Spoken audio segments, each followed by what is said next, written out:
Chapter 1002. Xiang Feng. Why? Wasn't he his mother's favorite child? Xiangyi hurriedly said, Sister Song, I remember that you like sweet things. I made these egg tarts and cranberry pastries myself. Try them. Song Qiuqiu maintained the elegance of a socialite. She picked up a small piece of cranberry pastry and took a small bite. The skin was golden and shiny, and the butter and egg yolk mixed together to create a crisp texture. The sweetness and sourness of the dried cranberries and the faint milky fragrance were perfectly blended together. Just by biting into such a small piece, she felt that it was soft and sticky, leaving a lingering fragrance in her mouth. Song Qiuqiu, oh woo. Song Qiuqiu stopped pretending to be a lady. After taking big bites of 2 egg tarts and a few pieces of cranberry pastry, Song Qiuqiu's eyes were brimming with tears. It's so delicious. Our tutu's cooking is amazing. Xiangyi smiled. Eat more if you like it. Madame Xiang's eyes were kind. Song Song's appetite is still as good as when she was a child. Hee hee. She turned her head and met Xiang Feng's eyes. Song Qiuqiu said uncomfortably, Why do you keep looking at me? I eat very ugly. Xiang Feng, I don't know why, but when I see you eating, I think of a particularly beautiful scene. Song Qiuqiu, Xiangyi's sixth sense told her that her uncle probably wouldn't say anything good. The girl grabbed Xiang Feng's sleeve. Uncle, think about it, but it was too late. Xiang Feng said affectionately, Little Xiangyi, don't you have a lot of little piglets? Those little piglets eat pig food so happily. Song Qiuqiu took a deep breath. Song Qiuqiu began to roll up her sleeves. Auntie, Tutu, I'm sorry, but I might show you some uncomfortable scenes. Xiangyi looked up at the sky. Grandma, look, that cloud looks like a leaf. Madame Xiang nodded. Yes, I can't see anything except the clouds. Xiang Feng raised his head to look. The sky was unbelievably blue, and it wouldn't be an exaggeration to say that there were no clouds for thousands of miles. Where are the clouds? Just as he was mumbling, Song Qiuqiu pounced on him. She swiftly grabbed his ear and twisted it half a circle. Xiang Feng, ah, it hurts, it hurts. Song Song was in pain. Let go. Like a little piglet, right? I think you're a pig. Is throwing pomegranates fun? Huh. I'm giving you face, and you're taking advantage of it? Her voice was as sweet as ever. Song Qiuqiu didn't hesitate when she started. At first glance, it was obvious that she was a fake socialite's daughter and a real irritable girl. The entire courtyard was filled with Xiang Feng's wailing and howling, as well as Song Qiuqiu's profanities. After an unknown amount of time, Song Qiuqiu let go of his hand and said in a delicate and soft voice, Auntie, Tutu, I need to use the bathroom. Xiangyi, Sister Song, I'll take you there. No need, no need. I know where it is. Xiang Feng watched her enter the villa, then straightened his back and bragged, with that little strength of hers, it's like a mosquito bite. It doesn't hurt at all. Xiangyi, uncle, but you were screaming just now. Xiang Feng choked and flew into a rage out of humiliation. I was acting. Can't you see that? Madame Xiang took a sip of tea. I can see that you're afraid of Song Song. How can this be called being afraid? This is my respect for women as a man. Xiang Feng's words were powerful and resolute. Xiangyi exposed him. Hey, Sister Song, why are you back? Xiang Feng quickly hid under the table and covered his ears with his hands. His movements were so practiced, it made one's heart ache. Chapter 1003. Pfft. Xiangyi couldn't help but burst into laughter. Xiang Feng waited for a long time, but he didn't hear any movement from Song Qiuqiu. He raised his head and scanned the room, only to realize that he had been deceived. Xiang Feng's dignity didn't allow him to embarrass himself in front of his little niece. He sprung up and exclaimed, Little Xiangyi. How dare you bully uncle? Hey, uncle. Xiangyi's reminder came too late. Xiang Feng stood up with the help of the exquisite little table, causing the things on the table to sway and fall to the ground. When Song Qiuqiu returned from the bathroom, he saw his favorite desserts and black tea falling all over the ground. Xiang Feng. Hence, Xiangyi and Madame Xiang began watching the clouds again. Although it was embarrassing to get beaten up, the fact that Xiang Feng had brought his girlfriend home greatly improved his status in the Xiang family. Xiang Yin and Madame Xiang were getting on in years, so they naturally wanted their children to have good families. Tutu didn't need to be urged, but the other little brats did. The Xiang brothers were all arranged to go on blind dates one after another. A few days later, the first to be arranged was Xiang Feng. At the finals of the autumn competition, Smog used a sniper rifle to determine the winner. The commentator's excited voice sounded at the scene. They won. Team Logic won. 5 kills with 1 shot. Samayo-gu is awesome. The applause, screams, and cheers of the audience were so loud that the ceiling was about to be overturned. Everyone was shouting the same name, Smog. Xiang Feng's blind date, Xiaoxi, was no exception. She was an esports fan and her favorite team was Team Logic. She was initially disgusted by the blind dates arranged by her family, but after finding out that her blind date was Xiang Feng, Xiaoxi was delighted. She sent a message in the group chat, frowny face, I'm going to see Smog soon. Her boyfriends were envious and sour. Half an hour later, Xiaoxi took the pass given to her by Madame Xiang and arrived at Team Logic's esports base without any obstructions. The contestants were jesting and joking around. Xiaoxi plucked up her courage and asked, is Smog around? Oh, you must be the girl who came here for the blind date with Samayo-gu. Captain Wander smiled mischievously and winked at the training room. Samayo-gu is waiting for you inside. Xiaoxi's heart thumped as she knocked on the door. No one answered.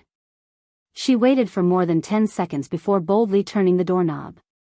In front of a high-end computer, a thin and slender young man sat with his legs bent. He wore black headphones and was staring intently at the screen. Was this a review? Smog was really motivated. As expected of the man who won the MVP award, when she took a closer look, Xiaoxi's expression froze. He was video chatting with Xiangyi. In the video, Xiangyi was reading a book while Xiao Naofu was lying on her lap, snoring in its sleep. Its little belly breathed in and out. It was soft and fluffy and squeaky. Xiaoxi patted her face and walked forward. Smog, hello. She reached out to Xiangyu. Xiangyu looked up. His eyes were excessively good-looking and his skin was unbelievably good. He didn't look like an internet addict who stayed up all night. He took off his headphones and said in a cold voice, Excuse me, you're blocking my view of my little baby. Xiaoxi? She laughed dryly and said, Looks like you really like cats. No, you're mistaken. Xiangyu said in all seriousness, I prefer my keyboard and computer. Xiaoxi? Xiangyi on the other end of the screen? Chapter 1004. Could it be that the trait of being a straight man runs in the family? Xiangyi was worried. In the training room, Xiaoxi laughed dryly and said, Actually, I quite like keyboards too. I bought a lot of mechanical keyboards and all kinds of limited keycaps. Xiangyu nodded. Oh. Then, that was it. Xiaoxi was speechless. Although she had no experience in blind dates, she had seen pigs run. Finding topics to talk about was a matter between the two of them. She couldn't be the only girl, could she? She braced herself and said, Don't you have anything to say to me? I do. Xiangyu paused. I think it's better not to talk about it. Xiaoxi said, It's okay. Actually, it's my first time on a blind date and I don't have much experience. I heard it's your first time too, so let's talk freely. Xiangyu hesitated. Are you sure? Yeah, go ahead. Xiangyu said coldly with a poker face, You have chili powder on your teeth. Xiaoxi was speechless. A few seconds later, she screamed and rushed out of the training room. On the screen, Xiangyu resisted the urge to dig her toes into the ground and reminded him, Brother, can you not be so straight? Xiangyu was puzzled. am I? Xiang Yi. That's right, just treat her the same way you treat Xiao Naofu. In that case, Xiang Yu might have a glimmer of hope of being single. However, Xiang Yu refused without hesitation. How can I do that? I can't betray our Xiao Naofu. It's my only baby. How can I betray my baby for a woman? After a few seconds of silence, Xiang Yi hung up the video call. Do whatever you want, smiley face. Seeing the screen go black, Xiang Yu clicked the mouse hard to confirm that the video call was hung up and not a problem with the internet. He was depressed. Did he do anything wrong? Why didn't she show him Xiao Naofu? Creak, the door of the training room opened and 5 heads poked in. Whoa! Xiang Yu turned his gaming chair and was shocked to see the row of heads. What are you guys doing? Wander, that girl is crying. Are you sure you don't want to coax her? The other teammates all started talking at once. That's right, that's right. After all, she's a girl. Sameo-gu, you don't know how to be gentle with girls, do you? You're just trying to coax her. How can you treat your blind date like that? The little girl is so nice. She even ordered milk tea and cakes for each of us. Do you have the heart to do that? The tip of Xiang Yu's tongue pressed against the roof of his mouth unhappily. Alright, stop talking. I'll go take a look. With one hand in the pocket of his dark gray sweatpants, he went to the restaurant. Xiaoxi was sitting on an armchair in the corner, sobbing uncontrollably. Ahem. Xiang Yu cleared his throat to make his presence known. Xiaoxi's eyes lit up again. She thought she would hear some comforting words. Unexpectedly, Xiang Yu said directly, "Can you cry somewhere else? This sofa is Xiao Naofu's favorite.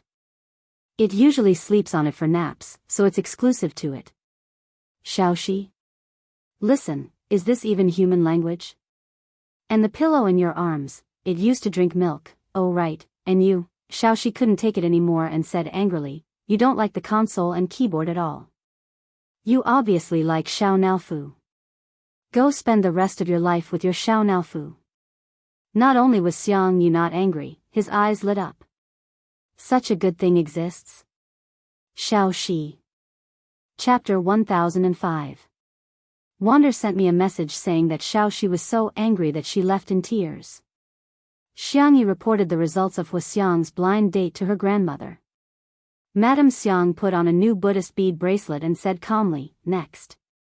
Huaxiang can't be that straight, right, at the studio. Xiang Qi was making a sample dress. Unlike the ready-made clothes, which were cut from a piece of fabric, he was now using pieces of paper to piece the dress together like a jigsaw puzzle. The assistants had tears in their eyes as they admired the ingenious and flawless design. It was so beautiful. Hades's inspiration was like a fountain that would never dry up. The highlight of an ordinary designer's career was usually just a few years or a series of designs. However, every single one of Hades's designs was always a highlight. They were full of surprises and surprises. The most amazing thing was that he didn't care about the outside world at all. While making the sample dress, he could divert his attention to call his sister. Blind date? Okay, I've already experienced it. Let's see if I can get any inspiration. When he hung up the phone, the last piece of paper was perfectly attached to the mannequin's body. The assistants looked at Xiang Qi's artwork with fanatical eyes. However, he shook his head. The design is too ugly. Pass. The assistants. Everyone's heart was bleeding. How was such a perfect dress ugly? However, they knew that Hades could definitely come up with a better design. There was no reason for it. They just had confidence in him. Xiang Qi was casually modifying the design drawings. Before long, he heard a notification from his Bluetooth earpiece. He took out his cell phone and saw that his sister had sent him a business card and a long paragraph of detailed information. Huaxiang, this sister is called Elena. She's a supermodel. She likes French food and hates frivolous perfume. Xiang Qi felt a headache coming on. He clicked to add her as a friend, chatted with her, and asked her out for a meal. Everything went smoothly. This made Xiangqi's ego swell. It turned out that finding a girlfriend was so easy. Seeing that his status in the family had risen, his sister cared a lot about him. She would cook 2 of his favorite dishes for every meal. 2. Xiangqi secretly swore in his heart. He, the Xiang clan's Qi, must become the second man in the Xiang clan to leave his single life. At night. At a certain French restaurant, the decor was elegant and exquisite. The pianist was playing soothing and melodious music. There was an exquisite white porcelain vase on each table. According to Elena's preference, the vase was decorated with white double-petaled fragrant snow orchids and green eucalyptus leaves. Xiangqi had also chosen a steady, woody perfume for his perfume. He had chosen a simple, clean, and pure-colored suit for his suit. His hair was casually tied back, giving him a designer's artistic aura. As expected, Elena was very satisfied with his first impression. The 2 of them talked about art, literature, fashion, movies, music. Because of their jobs, the 2 of them had a lot of common topics and shared similar values. Facing the devilishly handsome man in front of her, his peach blossom eyes were captivating when he smiled, and even the way his Adam's apple bobbed up and down when he drank water was exceptionally tempting. Elena was not a reserved girl. Once she liked someone, she would take the initiative. She winked at Xiangqi. "Let's go for a drink?" "Sure." Half an hour later. Elena sat in a milk tea shop, holding a large cup of milk tea with pearls, taro balls, and bobo. She gritted her teeth. This is called drinking 1 cup. Chapter 1006. What else? Xiangqi took a big sip of milk tea and gave her a thumbs up. That's right, this is the taste. Elena was speechless. She was a supermodel. How could she drink such a thing? Out of politeness, she took a small sip. Why don't we do something exciting, okay? Elena hinted again. Okay, I'll listen to you. Xiangqi drank the milk tea. I'll drink this cup. Elena smiled fakely. When they passed by a trash can, she quickly threw it in when Xiangqi wasn't paying attention. 10 minutes later. The car stopped. Elena touched up her makeup on the air cushion. She thought that they had arrived at the hotel, but unexpectedly, the car stopped beside a small alley. Looking at the dark alley, Elena gritted her teeth. Although the environment was a little harsh, it was hard to meet a man as good as Hades, thus, she gritted her teeth and got out of the car. In the dark, Elena took off her coat and said in a charming voice, "Let's start, what's the hurry?" "We're not there yet." "Hey, why are you taking off your clothes?" "That's not very good. There are still 8 people later." Elena was about to vomit blood. 8? You actually called 8 people?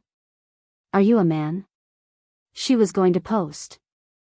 She was going to expose Hades, this shameless person. Elena typed indignantly. Just as she was about to send the post, she heard Xiangqi say matter-of-factly, "Don't you want something exciting? It's definitely more fun with more people in that escape room." Xiangqi pushed open a door with ease. The dim yellow light illuminated 2 lines of large words, "The most fun escape room in South City. Real people cosplay. It's free if it's not exciting." Elena was speechless. Elena changed her clothes and entered the secret room in fear. Fortunately, she was in the same room as Xiangqi. The room was luxuriously decorated. The lights were ambiguous and hazy. On the large carved bed, there was a wine-red silk quilt. Elena's fingers gently slid across Xiangqi's back.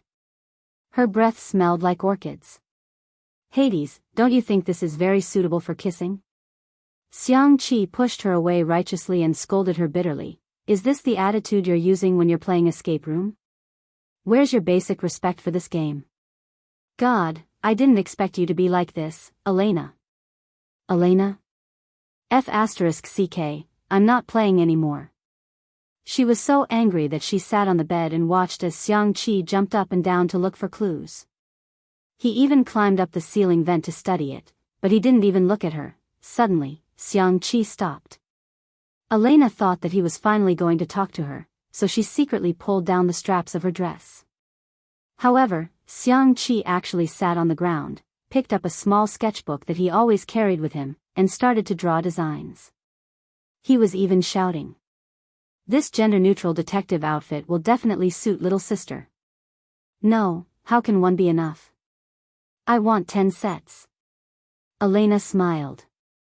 Elena deleted Xiangqi from her friend list. The next day, in the courtyard. Grandma, third brother is also. Xiangyi sighed. She didn't need to say anything. Madame Xiang changed the string of prayer beads in her hand again, but her expression was very calm. It's okay, next. Lily has been a good child since she was young. She never made us worry. Xiangyi said, second brother should be different from them, right? After all, second brother was a genius. At the research institute. Blind date? Xiangli adjusted his glasses and smiled gently. Sure, Tutu. Chapter 1007. Xiangyi was very surprised by Hua Tingrue's cooperation. Madame Xiang was also very pleased. Maybe Lily can find her other half through the blind date. Of course, even if she doesn't fall in love, it's good to make more friends. Xiangyi was also looking forward to it. Xiang Li's blind date was a big deal for the research institute. The research institute reported it to the higher-ups and won him a precious half-day off. His colleagues in the laboratory also cheered him on. Dr. Xiang, bring us a sister-in-law. Regardless of whether it was teasing or encouraging, Xiang Li smiled and nodded. His temper was unbelievably good. The next day, the sun was warm and the wind was gentle. Xiang Li changed into a simple white cotton linen shirt and khaki trousers. It was a very comfortable outfit. According to the appointed time, he arrived at the cafe half an hour early. The bodyguards sent by the state to protect him were either out in the open or in the dark, guarding the cafe. Xiang Li ordered a caramel macchiato for himself. He had always liked all sweets. Being fond of sweets was probably part of the Xiang family's genes. He drank 2 cups of coffee before his blind date arrived. Xiang Li lowered his head and glanced at his watch without batting an eyelid. He was 15 minutes late. She didn't apologize and introduced herself in a businesslike manner. Hello, I'm Chao Xing. I'm 26 years old. I graduated with a master's degree when I was 19 and obtained a doctorate in biology abroad when I was 21. Xiang Li listened casually. 19 years old, what was he doing back then? He seemed to have been a visiting professor at one of the top universities in the world. Dr. Xiang? Dr. Xiang? The other person's shout pulled Xiang Li back from his distant thoughts. Xiang Li bowed and said, sorry, I got distracted. Chao Xing said, although I'm not very satisfied with you, I think we can get married. I think we can use a week to get to know each other, 3 months to fall in love, 6 months to get married, and a year to have children. This way, it won't delay our research plans. Xiang Li couldn't help but laugh. Miss Chao's plan is very good. Chao Xing said confidently, I think this is a very scientific and efficient arrangement. Xiang Li took a sip of coffee and faintly said, but Einstein said that science is about the research of the laws of facts. Before we have a test sample, I don't think Miss Chao's proposal is the best solution. So, Dr. Xiang is not satisfied with me? Chao Xing raised her eyebrows. It's okay. I've seen many men like you. I fully understand and respect your thoughts, Xiang Li smiled. Einstein also said that there are 2 things that are endless, the vast universe and the ignorance of mankind. But I can only be sure of the latter. Chao Xing's expression changed slightly. I'm very confident in my IQ. Miss Chao's confidence is indeed admirable. I only feel your sarcasm. I also don't feel any respect from Miss Chao. The 2 of them went back and forth, tit for tat. Chao Xing's eyes became brighter and brighter. Xiang Li became more and more disinterested. Was this a blind date? Boring.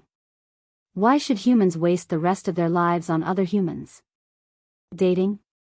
He might as well dissect a few cages of rabbits. As expected, the blind date ended in failure. Xiangli leisurely sent a WeChat message to his sister. Tutu, I seem to be really unpopular cac, aggrieved. JPG, tearful. JPG, pitiful. JPG. Chapter 1008. Xiangyi's reply came quickly. How could that be? Did someone bully brother? She then sent a bunch of emojis of her rolling up her sleeves and stomping her feet angrily. Xiangli smirked. Indeed, it's more fun to tease Tutu. Woman? Sorry, no need for that. A certain medical doctor, who cut black and white but found that it was still black, used the spring and autumn annals to describe today's blind date. When Xiangyi found out that her second brother had been disliked, she hurriedly coaxed him for a long time and showered him with all sorts of praises. She even promised to cook a lot of delicious food for him. Only then did Xiangli, aggrieved and pitiful, express that he didn't feel so bad anymore. Grandma, this is what happened. The same scene repeated itself in the courtyard one afternoon. Madame Xiang sighed and said, forget it. Instead of finding someone who doesn't get along with me, I might as well be single. But Qinshin and Xiaowan have known each other for a long time, right? Xiangyi recalled for a while and said, I think so. She had heard from Nan that Xiaowan was a fan of hers. Xiaowan was good at writing and retouching photos, and had helped the fan club a lot. Madame Xiang twirled her Buddhist prayer beads. Of course, she had changed them again. She smiled benevolently and said, you can't do the same thing more than 3 times. It should work this time, right? Xiangyi had an ominous feeling. Lawyer Xiang, this is your itinerary for the next week. Also, you have a meeting with the CEO of Ding Feng Technology in half an hour. The assistant reminded Sanction concisely. He sat in front of the walnut table with his hair combed back, looking like a meticulous elite. He was dressed in a black suit and a white shirt. His well-defined fingers were casually flipping through the judgment papers. His aura was cold and indifferent, just like the cedar trees on the distant mountains. After the assistant finished reporting, he expressed assent and asked, do you have any other arrangements? If not, he was going to go home and have dinner with his little bunny. The assistant said fearfully, actually, old madam and Miss E want you to invite Miss Xiaowan to dinner to get to know each other better. Sanction's fingers paused for a moment. He raised his head, his eyes deep and calm. Who is Xiaowan? The assistant was speechless for a moment before saying, you're talking about the guardian of the best Xiang Yi in the world on Weibo. Previously, you even helped her friend fight a lawsuit. Sanction nodded slightly. So it's her. Every time Guardian finished editing a picture or made a promotional poster or sticker pack about Xiangyi, it would send him a copy immediately. Sanction had even set her as a special notification so that he could receive a picture of the bunny as soon as possible. The assistant, then did you agree? Lawyer Xiang actually agreed to a blind date. Sanction, on the other hand, thought that it was just a meal. Coincidentally, he saw Xiaowan's Weibo update. She posted a set of 9 photos, each of which depicted Xiangyi as beautiful as a painting. The caption accompanying the post was, I still have a lot of stock, I have to work hard today too. Let's go. Sanction liked the post and then sent her a message to invite her. Soon, Sanction said without even looking up, help me book a quiet restaurant. The assistant was extremely excited. Okay. I'll go right away. I didn't expect the 1,000-year-old sago tree to blossom one day. I must choose a hotel that has 5 stars in all aspects. It was 7:00 in the evening. Sanction and Xiaowan took a seat in the restaurant. Xiaowan recalled what her roommate teased her before she left. Lawyer Xiang, are you interested in you? She asked nervously, Lawyer Xiang, is there something you need from me? Chapter 1009. Xiaowan's heart pounded wildly. Could it be that it's really like what my roommate said, Mr. Xiang wants to, stop. Sanction cut the steak with a knife and fork and pushed it in front of Xiao Wan in a gentlemanly manner. Miss Xiao. Huh? Facing Sanction's deep gaze, Xiao Wan was so nervous that her palms began to sweat. Can you give me a copy of Tutu's stock? That's it? That's it. Xiao Wan answered in a daze, sure, but there are many photos that haven't been edited yet. The brightness, angle, and so on, it's all right. I'll go back and sort them out before sending them to you. There might be a lot of documents, probably dozens of gigabytes. Upon hearing this, Sanction's cold eyes lit up. Please send me a copy of all of them. Okay. Xiao Wan felt relieved. That's great. I thought you were looking for me because you wanted to date me. Sanction asked, oh? That won't do, I'm Sister Yi's mummy fan. She's my child, and I'm her mother. I'm also Lawyer Xiang's. Cough. Xiao Wan coughed violently and said, I'm sorry, I shouldn't have said that. I definitely don't think of you as my son. After being his sister's fan for so long, Sanction had already mastered many of the terms used in the fandom. The so-called mummy fan didn't really treat the artiste as their son or daughter, but rather, it was similar to the feelings of a mother who was worried sick. I know. Xiao Wan asked, really? Sanction said, don't worry. Remember to send the photos. Only then did Xiao Wan let go of her hands and feet and eat the steak without restraint. At this moment, a sweet female voice sounded. Brother Chen, what a coincidence. You're here too. Xiao Wan looked in the direction of the voice. The person was wearing a pink little fragrance suit and carrying a white sheepskin bag. She looked innocent and noble. Sanction's attitude was cold. Miss, what can I do for you? The little princess was shocked. You don't remember me?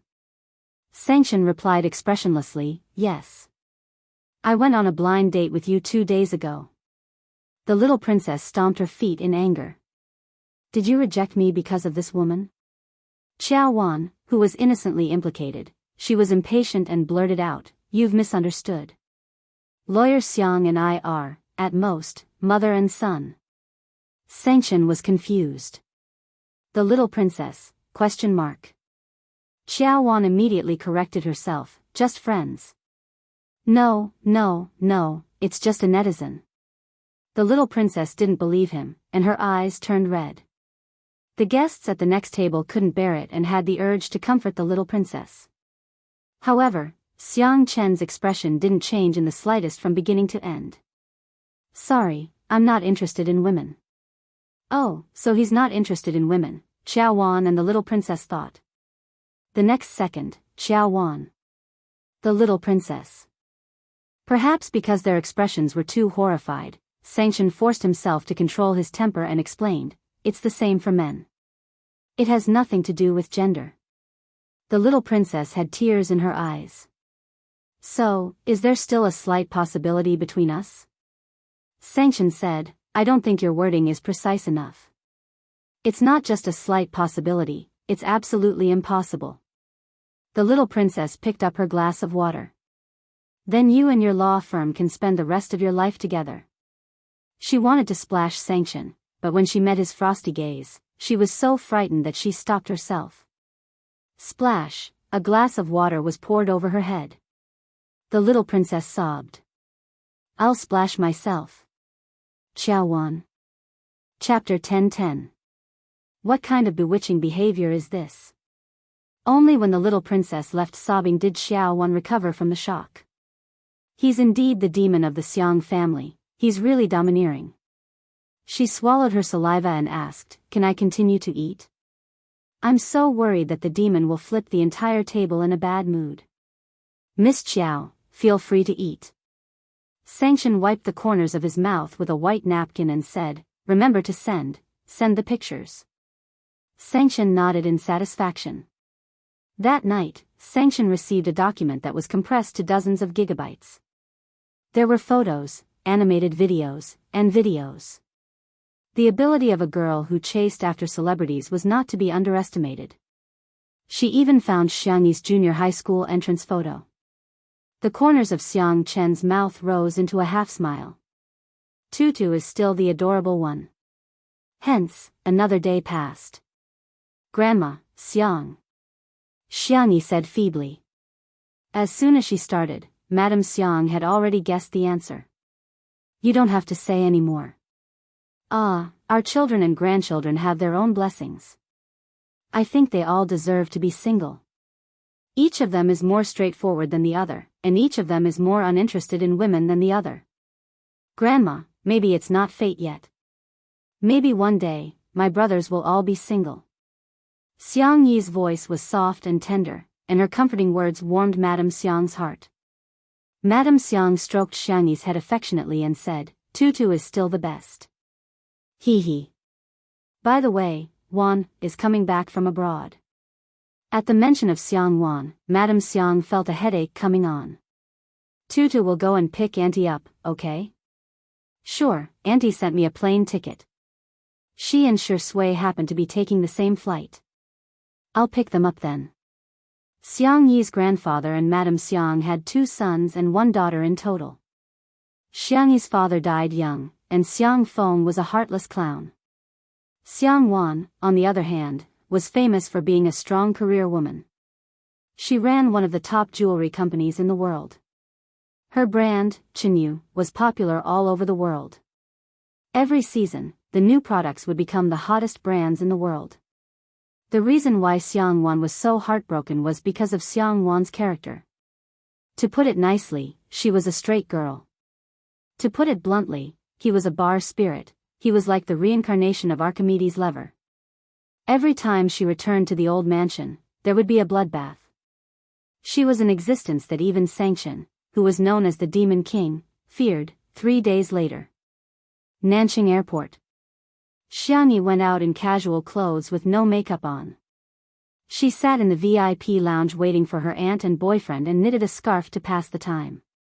The girl's slender fingers were light and nimble, and the stitches were neat and exquisite. The wool ball grew bigger and smaller, and the scarf grew longer and longer. Even though she was sitting in the corner, the girl still had an attractive aura. Someone recognized Xiangyi and paced back and forth in front of the girl more than 10 times, hesitating whether to go up and say hello. After walking in front of Xiangyi for the 16th time, he finally mustered up his courage and said, Sister E, hello. I am your fan. Can I take a photo with you?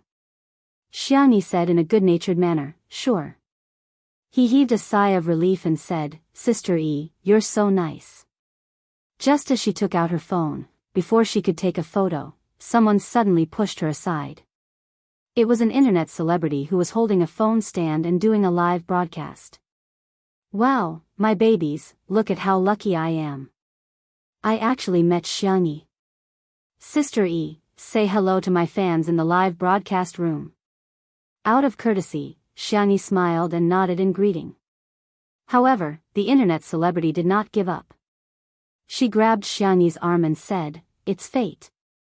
Sister E, you don't mind doing a live broadcast with me, right? Chapter 10-11. Feeling a little uncomfortable, Xiangyi frowned and immediately withdrew her hand. The fan from just now was speechless. If you're doing a live stream, so be it. Why did you have to bring Sister E along? It's a private schedule. How can you disturb her like that? The internet celebrity said exaggeratedly, Sister E didn't even say anything, so why are you making such a fuss? Do you think you're the only one with a mouth? Besides, Sister E is so nice, what's wrong with interacting with my fans? As she said that, she pointed her phone at Xiangyi, wishing she could shove the screen directly into Xiangyi's face. The comments in the live stream were flooding in quickly. It's Sister E. Forgive me for being blunt, but this host is a little rude. Oh my god, the camera is so close, but she still looks so good. This is the difference between a celebrity and an internet celebrity. I'm sorry, could you please do a live stream somewhere else? Xiangyi persuaded in a gentle tone. The internet celebrity rolled her eyes and felt that Xiangyi was a pushover. She immediately made a decision. She was definitely going to go back on her word. In the past, her live stream would only have tens of thousands of viewers at most. However, after filming Xiangyi for a short while, the number of viewers had already reached hundreds of thousands. Xiangyi's super popularity was evident. Sister E, I just like you so much that I want to talk to you. Sister E, aren't you the most doting on your fans? Can't you satisfy such a small request? The fan was speechless. Are you spicy Tutu? I think you're a fake fan. Why don't you tell me what Sister Yi's works are? The internet celebrity couldn't say. Apart from two under one roof, she knew nothing about Xiangyi. She looked around and said, "Wow, Sister Yi's scarf is so good. Is it for Shurindi? Let me touch it." Xiangyi quietly dodged, causing the internet celebrity to stagger and almost fall. She said unhappily, "Sister E is so petty. Isn't it just a scarf? I can't even touch it." Xiangyi slowly hooked the last stitch on the scarf, folded the scarf neatly, and looked up indifferently. Her clear doe eyes seemed to reflect the moonlight, unbelievably beautiful. "Miss, you don't want to leave?" Meeting Xiangyi's eyes, the internet celebrity felt a little flustered. However, when she thought about popularity, she felt that it was not a big deal to gain attention and gain popularity. What could Xiangyi do to her? Could it be that they could still fight? When that happened, the netizens would definitely flame Xiangyi. Feeling emboldened, the internet celebrity retorted, "Xiangyi, this is the VIP lounge. This is the treatment that I deserve after buying a first-class ticket. Xiangyi, are you trying to chase me away? Does he have any regard for the rules of the airline? Isn't he a little too self-centered?" The spicy Tutu girls were speechless. What kind of lotus flower speech was this? How infuriating. On the other hand, the netizens who were watching the show were extremely excited. "Fight! Fight!" Under everyone's gaze, Xiangyi said calmly, "Okay, I understand." She lowered her head and seemed to have sent a message. Thinking that she was scared, the internet celebrity said, "Sister E, it'll be bad if the netizens misunderstand you. Why don't you explain it to everyone in my live stream?" Before she finished speaking, several flight attendants of the airline hurried over. Someone came to apologize to Xiangyi. "Miss Xiang, we're sorry to have caused you a bad experience." Someone also said to the internet celebrity who was doing the live stream, "Miss, your actions have violated the order of our VIP lounge. You have also violated other people's portrait rights and privacy rights. Please stop your actions immediately, or we will call the police and hand it over to our legal team. Thank you." Chapter 10-12. The number of viewers in the live stream exceeded 1 million. After being scolded in front of millions of people, the online celebrity felt embarrassed and flew into a rage. "I bought a first-class ticket. Why can't I do a live stream here? Aren't you guys taking special care of Xiangyi just because she's a celebrity? It's too much to divide the guests into different classes. I'm going to lodge a complaint against you. Xiangyi's family doesn't own the airline." The service staff interrupted her. "First of all, we treat all customers equally, unless they don't respect the passenger agreement. Secondly, Qingfeng Airlines is owned by Miss Xiang's mother's family." The online celebrity was dumbfounded. The audience was dumbfounded. What? Did I hear wrongly? Damn it, I went to Google and found out that the largest shareholder of this airline is an Sister E, mentioned before that her mother's surname is also an. Amazing. What kind of Ms. Perfect is Sister E?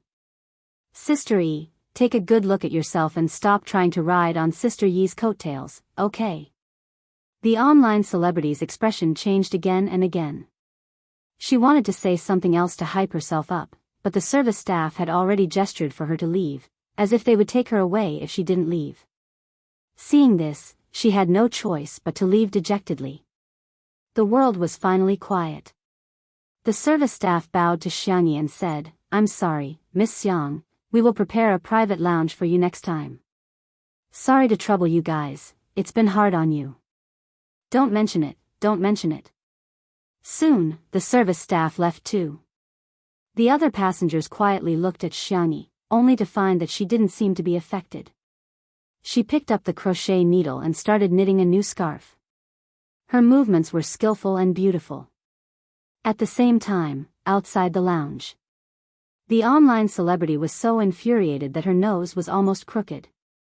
She said to the camera, "Did you guys see that? So what if you're rich?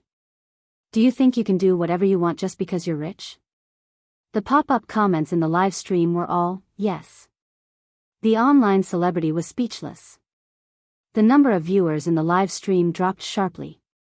Without Xiangyi around, the netizens naturally lost interest in her. The internet celebrity quickly changed his train of thought to whet everyone's appetite. Isn't everyone curious about who Xiangyi is here to pick up? The scarf she knitted just now was pink.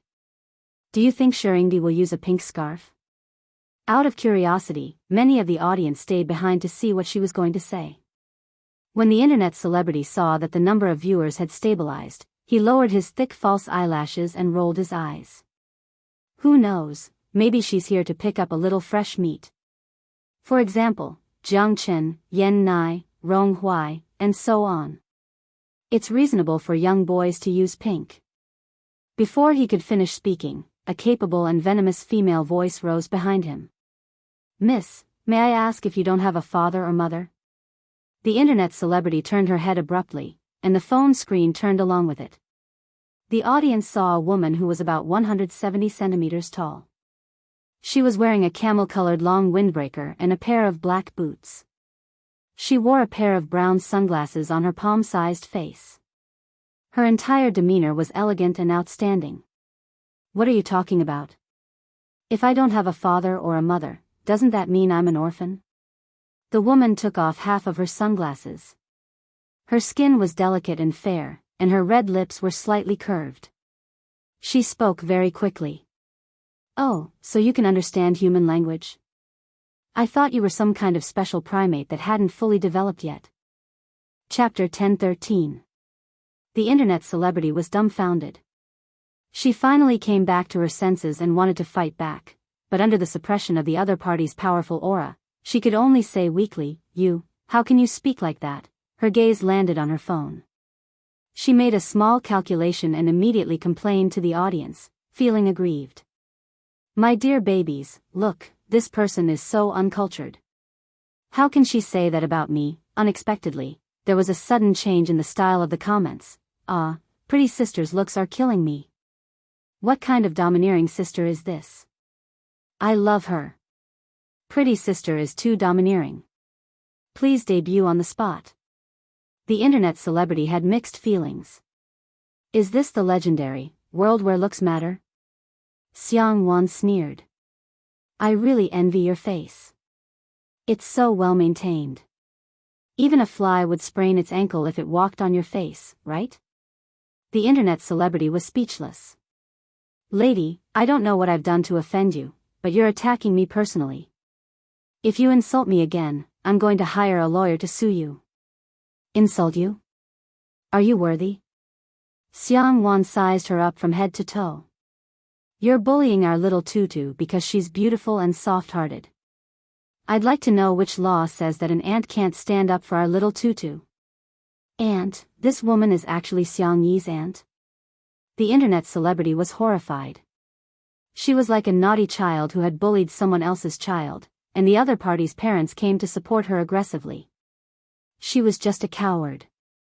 I just like her and want her to do a live stream with me." "Like? Our little tutu doesn't need your cheap and ridiculous liking at all." "Live stream? If our little tutu wants to do a live stream, she can do it. If she doesn't, don't even think about forcing her." Forget it, it's not easy for you either. God has sprinkled wisdom all over the world, but he has given you an umbrella. TSK, Xiang Wan rolled her eyes at her and walked towards the lounge elegantly in her high heels. She was so aggressive that the internet celebrity was almost doubting her life. The audience cheered, "Auntie, well done." Someone edited the video, and it soon went viral on the internet and was widely circulated. Some netizens felt that Xiang Wan was being too aggressive and unbecoming of a lady from a respectable family. The spicy tutu girls, on the other hand, thought that they were really lucky to have an aunt like Xiangwan who would stand by them unconditionally and protect them. Who doesn't want to be favored? Especially when he was favored by his family. Xiang Yi is really, blatantly favored by her family. Xiang Yi was knitting the scarf seriously when a smiling greeting suddenly came from above her head. Little Tutu, how have you been? Xiang Yi raised her head abruptly. When she saw that it was Xiangwan, she happily pounced on her. Aunt! Ayaya, our little Tutu has grown taller again. Xiangwan pinched Xiang Yi's cheeks and rubbed her cheeks. You seem to have softened. Xiang Yi. The girl's ears turned red. Auntie, there are so many people here, Xiangwan sneered. I'll gouge out the eyeballs of anyone who dares to look. The crowd, who didn't dare to look in her direction because of her aura, trembled. The next second, Xiangwan lowered her voice and asked quietly, Can I do it when there's no one around? Xiang Yi was speechless for a moment and sighed softly. Auntie, you're still the same as before. She used LSP the moment she spoke. Chapter 10:14. The two chatted casually for a while. Xiang Yi looked down at the time and said, My boyfriend's flight has arrived. Auntie, wait here for a while. I'll pick him up and help him with his luggage. Wait, you're helping him with his luggage? Does he not have hands or legs? Xiangwan said angrily. Xiang Yi said innocently, He's very delicate. I'm afraid he'll be tired. What kind of boyfriend did little Tutu find? Xiangwan, who had lived abroad for a long time, did not know much about the domestic entertainment industry. Her impression of Shi Sui was also stuck at the time when he was a teenager. She pondered for a moment and said, If that's the case, I'll go with you. Huh? No, I can do it, Auntie. You can't. I can do it, I don't want you to think. I want me to think. Under Xiangwan's insistence, Xiang Yi had to agree. The two walked through the VIP passage and saw Shi Sui at the end. The man had just gotten off the plane and was wearing a clean and warm white turtleneck sweater. He took out his phone from his trouser pocket, turned off the airplane mode, and sent a message to Xiang Yi immediately. Xiang Yi waved at him and said, Here. Shi Sui turned his head. After seeing Xiang Yi, the slightly sharp and cold aura around him disappeared. Like a frozen lake welcoming spring, his eyebrows and eyes were full of smiles. Xiang Yi stepped forward and said, I'll help you with your luggage. Shi Sui chuckled and said, Okay, then let's exchange. Xiangwan, who was not far away, pursed her lips and was a little disgusted. However, when Xiang Yi took Shi Sui's boarding box, she found that the man's box was too light. On the contrary, her pile of wool was heavier. Why do you have so few things? I can't help it. I want to go home. While talking, the two walked to Xiangwan. Shi Sui called out gently, Auntie. Xiangwan flipped her long hair and said, Please don't.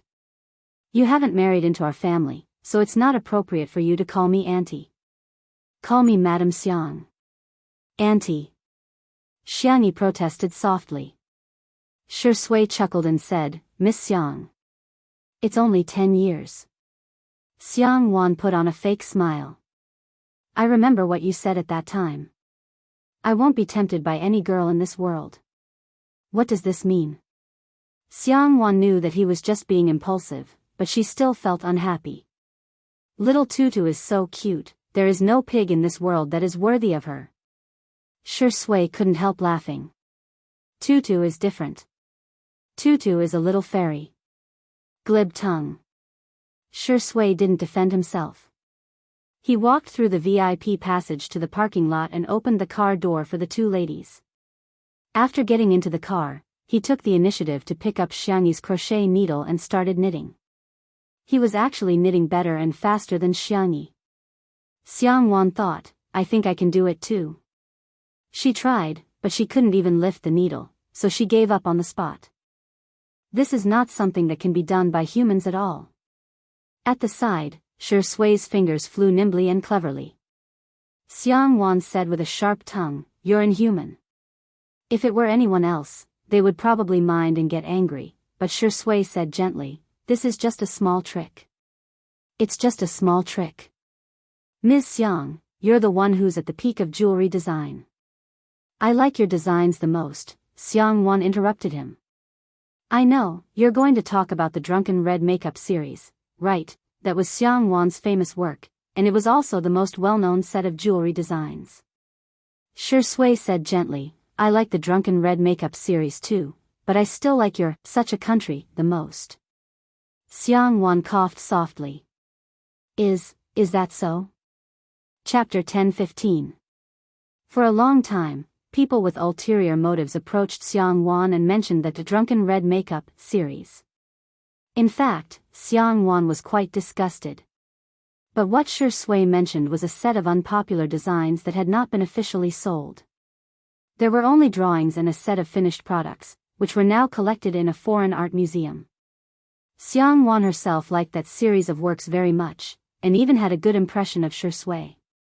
Then, Xiangyi enjoyed her boyfriend's 10-minute bootlicking. Shui praised Xiang Wan's Such a Country from all angles.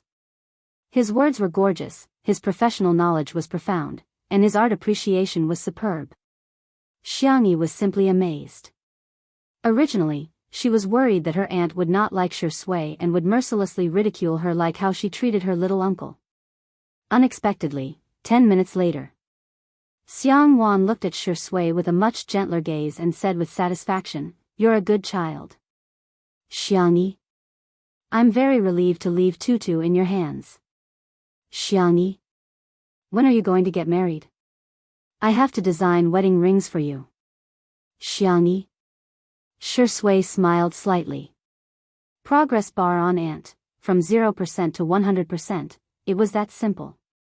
Along the way, Xiangyi thought that her aunt had changed, but when they returned to the old mansion, her little uncle and aunt bumped into each other. Xiang Feng instinctively trembled and took 2 steps back. His 3 souls were all out of his body as he looked around to see if there was a taller tree. Xiang Wan crossed her arms and said lazily, "Feng Feng." Xiang Feng puffed out his chest and stood at attention. "Here. I heard that you rubbed off a piece of paint on my Afan's little cutie." Xiang Wan liked to buy cars, and the little cuties she mentioned were all kinds of sports cars, off-road vehicles, and large motorcycles. Xiang Feng said with a sad face, "It's just a small piece, really." "Sis, it's just a small piece." Xiang Wan hooked her finger. "Come here." "I won't. Don't force me to go over." His tone was threatening. Xiang Feng inched to her side and caught a glimpse of Xiangyi and Shui out of the corner of his eye. "Sis, Lil, Xiangyi and Shui are still here." "Ears." "Sis, come over here yourself." Xiangyi tugged at Shui's sleeve. "Ahem, maybe you want to watch the clouds with me?" Shui chuckled. "My pleasure." "Woo woo." Xiang Feng hunched over. The 1.8-meter-tall man pitifully put his ear in front of Xiang Wan. Xiang Wan grabbed it and turned on her machine gun mode. "Did you grow your head to look taller?" His IQ is thinner than the oxygen in the Himalayas, and the pit in his brain is deeper than the Liana Trench. Where did he get the guts to touch my little cutie? Cry, cry, cry your head. I dare you to cry one more time. Squat down, put your hands on your head, and do 100 frog jumps. Xiang Feng, Weiak, compared to Xiang Wan, even the great demon King Sanction seemed gentle and cute. After the frog jumps, Xiang Feng was already a cripple. Trembling, he used his last breath to send a voice message in the group. Xiang Wan is back. Xiang Yu, horrifying. JPG. Xiang Qi, help, demon, my little aunt. Xiang Li, sanction. The next second, a message popped up in the group. Xiang Wan, I'm smiling in the group. For a moment, everyone was in danger. Xiang Yu has withdrawn a message. Xiang Qi has withdrawn a message. Xiang Li has withdrawn a message. Only Sanction hadn't withdrawn a message. Xiangyi and Shui whispered to each other, Big Brother is still the best. A moment later, a message appeared on the screen. Sanction has left the group chat. everyone. Chapter 10:16. Big Brother actually left the group chat. As expected of the woman whom even the demon is afraid of, help, in the living room of the old mansion. Xiang Wan clicked her tongue and said, I haven't taught Chin Chin a lesson in a long time. I wonder how his ears feel now. Xiang Yi shivered. Auntie is too strong. Xiang Feng, who was at the side, seemed to be facing a formidable enemy. He moved closer to Madame Xiang and complained like a primary school student. Mom, look at her. She's a girl. How can she be so shrewish and barbaric? She won't be able to find a boyfriend. Madame Xiang pretended to be deaf. What are you talking about? I can't hear you clearly. Hello? Xiang Feng was speechless. Mother, your acting is so clumsy. She sneered. I'm shrewish? Barbaric? Xiang Feng shivered. No, sister, you're clearly the most gentle, beautiful, and adorable woman in the world. It could be said that he had a strong desire to survive. Xiang Wan flexed her wrist and said, Come here. Xiang Feng felt a dull pain in his ears again and tried his best to hide behind Madame Xiang. Madame Xiang wanted to say something but hesitated. Don't come over, I'm scared too. When Xiang Wan started to ridicule her own mother, she was also very sharp. Mom, you're spoiling him too much. He's already in his 30s, but he doesn't behave properly every day. He secretly orders junk food deliveries behind your backs. Not only does he eat it himself, he even brought Tutu to eat junk food. What kind of behavior is that? He's instigating a crime. Madame Xiang's gaze turned cold and she looked at Xiang Feng. Go over. Xiang Feng was speechless. Mom, you don't love me anymore, Xiang Feng's wails echoed in the living room. In order to hide from Xiang Wan, he jumped up and down in the room. Xiang Yin reprimanded him, but the corners of his mouth curled up. We're a family. It's better to be lively. As for Xiang Feng getting beaten up. How dare he bring Tutu to eat junk food? He deserves it. After a long period of chaos, Xiang Wan gracefully sipped her afternoon tea. Xiang Feng stood at the door, carrying a small suitcase. I can't take this anymore. I want to run away from home. Don't stop me. The living room was so silent that one could hear a pin drop. Xiang Feng put his hand on the door frame and asked, unwilling to give up, Are you really not going to make me stay? Madame Xiang, oh. Xiang Yin said, oh. Xiang Wan said, hurry up and leave. Xiang Yi said softly, little uncle, remember to come back for dinner if you're hungry. Xiang Feng's eyes were brimming with tears. Little Xiang Yi was still the best. What a heartwarming little cotton-padded jacket. Uncle didn't spoil you for nothing. The next second, he heard the little rabbit say, if you're not hungry, then don't come back. Otherwise, Auntie will beat you up again. Xiang Feng, I'm not afraid of her. I was just giving her face, that's all. Humph. He flicked his sleeves and left. No matter how one looked at his back, it was lonely. As soon as Xiang Feng left, the housekeeper came in and reported, Young miss, there are 2 girls outside. They claim to be your junior high school classmates. Huh? Xiang Yi got up and said, I'll go take a look. Xiang Wan frowned, but she didn't stop her. Shi Sui seemed to have sensed something and asked in a low voice, why has Tutu never mentioned her classmates? Wow, this mansion is really grand. Yeah, I didn't expect Xiang Yi's family to be so impressive. Building a mansion in a place where every inch of land is expensive is really not something that can be done with money. The 2 young girls chattered nonstop. When they saw Xiang Yi, they greeted her enthusiastically. Xiang Yi, do you still remember us? Xiang Yi said indifferently, sorry, I don't remember. Chapter 10:17. No way, you actually don't remember us? We were your middle school classmates. Girl A's tone was exaggerated, as if Xiang Yi had done something unforgivable. Girl B blinked and said sympathetically, Xiang Yi, don't tell me you're still holding a grudge over what happened back then. Okay, we'll apologize to you, okay? A few big question marks appeared on Xiangyi's little head. When she was young, her grandparents took care of her. The two of them liked to live in different cities for a while, so she transferred schools many times in middle school and high school.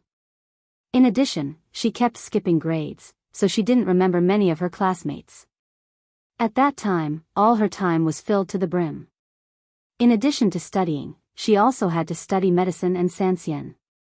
Occasionally, when she had free time, she would run off to study gardening, cooking, and so on.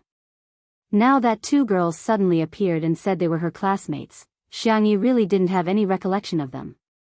Girl A said unhappily, "Xiangyi, you're too petty. Didn't we just bully you back then? Why are you still holding a grudge?" Before she finished speaking, Girl B bumped her elbow and said with a smile, No, you misunderstood. We were just joking with you back then." Girl A suddenly sobered up and quickly corrected herself. Yes, we were just joking with you. Do you have to hold a grudge over it for so many years?" Xiangyi's eyes were tired. She felt that it was better to knit a few more scarves than to waste time talking nonsense with them. So? Ahem. We're already here. Can't you even let us drink a cup of tea? Is this how the Xiang family treats their guests? Girl A's words were meant for the housekeeper. She thought that the Xiang family's housekeeper would definitely be smooth and slick and take care of everything. He would definitely let them in. That way, the two of them would be able to bring up the matter of the invitation letter. Unexpectedly, the housekeeper was expressionless. "Young miss, are they really your classmates?" "I don't know either." Girl A was anxious.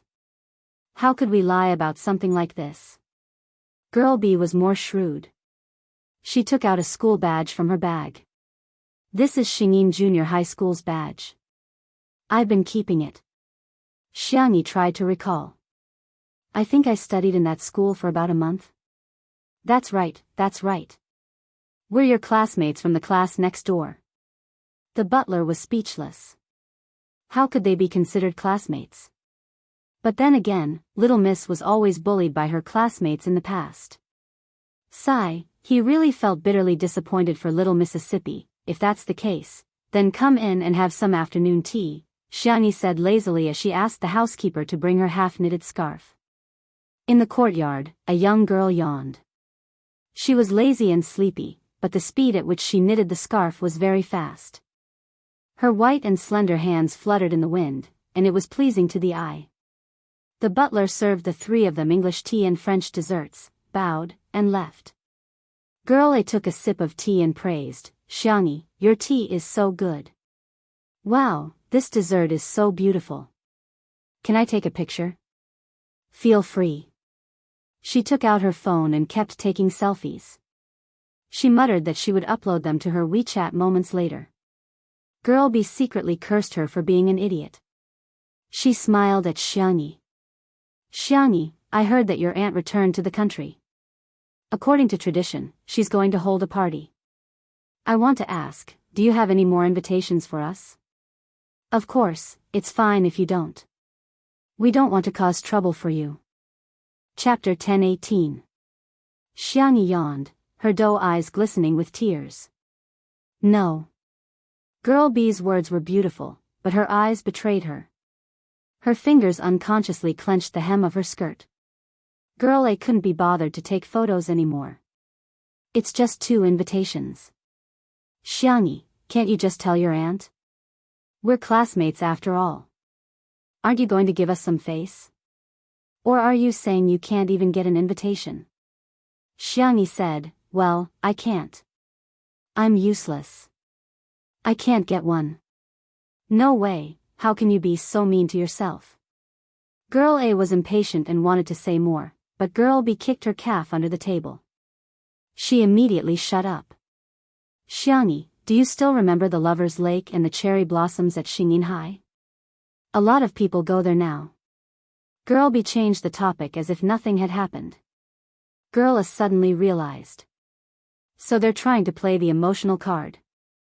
Thus, the two of them started to reminisce about their so-called youth with Xiangyi. As they chatted, Xiangyi casually asked a few questions and got the whole story. Xiangyi, we didn't mean to ignore you back then. Yeah, we didn't mean to lock you in the bathroom. Besides, didn't you kick the door open yourself? We didn't mean to report you either.